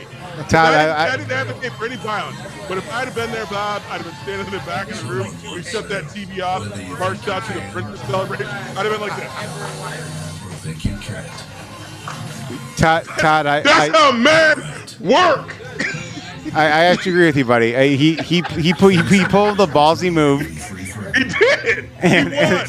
and it worked out for him because Bob turtled up, and I was like, well, I don't even know how to handle this. Hey, listen, bitch. You also got called out by Todd. I'm not the bitch. You're the bitch for Oh not. no, you're also the bitch. I wasn't there. Oh no. Todd, please explain to him why he's the second bitch. I already told you. Because I told Cory that the recipe, give them pre-hugs, but when you tell Danielle it's time to go, it's time to Yeah, go. you're no better than me. That has nothing Just so to you do. know, that you're has no better than me, bitch. That has nothing to do with Oh, the it TV totally situation. does. No, it does not. Absolutely, you're absolutely right, Corey. Here's again. Old Paint, whatever your name is, whoever turned out that changed the channel. I only wish that he changed it to something like the wiffle ball championship. I just wish he changed it to something even more egregious, like the pogo sticky championship in freaking who knows where. Good drive. That's the Good only drive. thing I wish that I'd seen. Yeah. But both of you guys at the end of the day, you need, again, G-Man showed you how it's done, Bob. You know what? G-Man gave you the script. When you're tired, you're tired. You say it, and people snap too, or they don't. And then, you give them a good talking to. I'm not advocating for any violence, saying strong arm anybody. I'm just saying. All I heard in those grievances was the strongest man won in each one. And it wasn't either of you knuckleheads. And I don't mean to call Danielle a man, but she did own you, Cory. Hey, I learned from the best how to be a. Thanks, Todd. How to be a bitch. Game recognizes game. Game recognizes game. And I heard all manner of game in those stories. Love you two brothers, but man, oh man, you guys got whistle snaps. It happens. It happens. Todd, I can't believe I'm saying this, but I'm so glad you joined us for the second half. It's good to be here. I'm only one beer and 2 shots in. Oh, you got a lot more whistle snapping to do. Well, that's game, everyone. I'm really kind of it's just sinking in, this 34-10 win. Yeah, great win. It should have been a lot closer. Win against a really good defense, guys. Cleveland's record and Cleveland's team, people laugh about, but that is their defense is the real deal, and to score those types of points. No, I was taking them 100% seriously. This game was not as close as I thought it would be. I'm like, if we could squeak out a fucking 21-20 win or something like that. Woo. 34-10.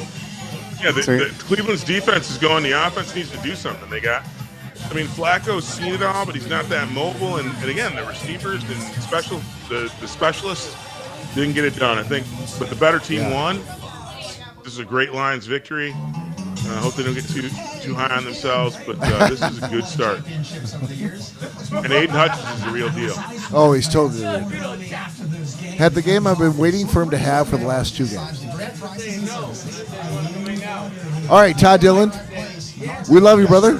I'm so glad you're able to join us for the second half. Thank you for letting me come in for the second half and freaking shake things up a bit. What a great game. What a great day. I love you guys, even though you're getting owned by mofos. I'll come back to Detroit. We'll hook this up. Please mute him immediately. We will be back next weekend.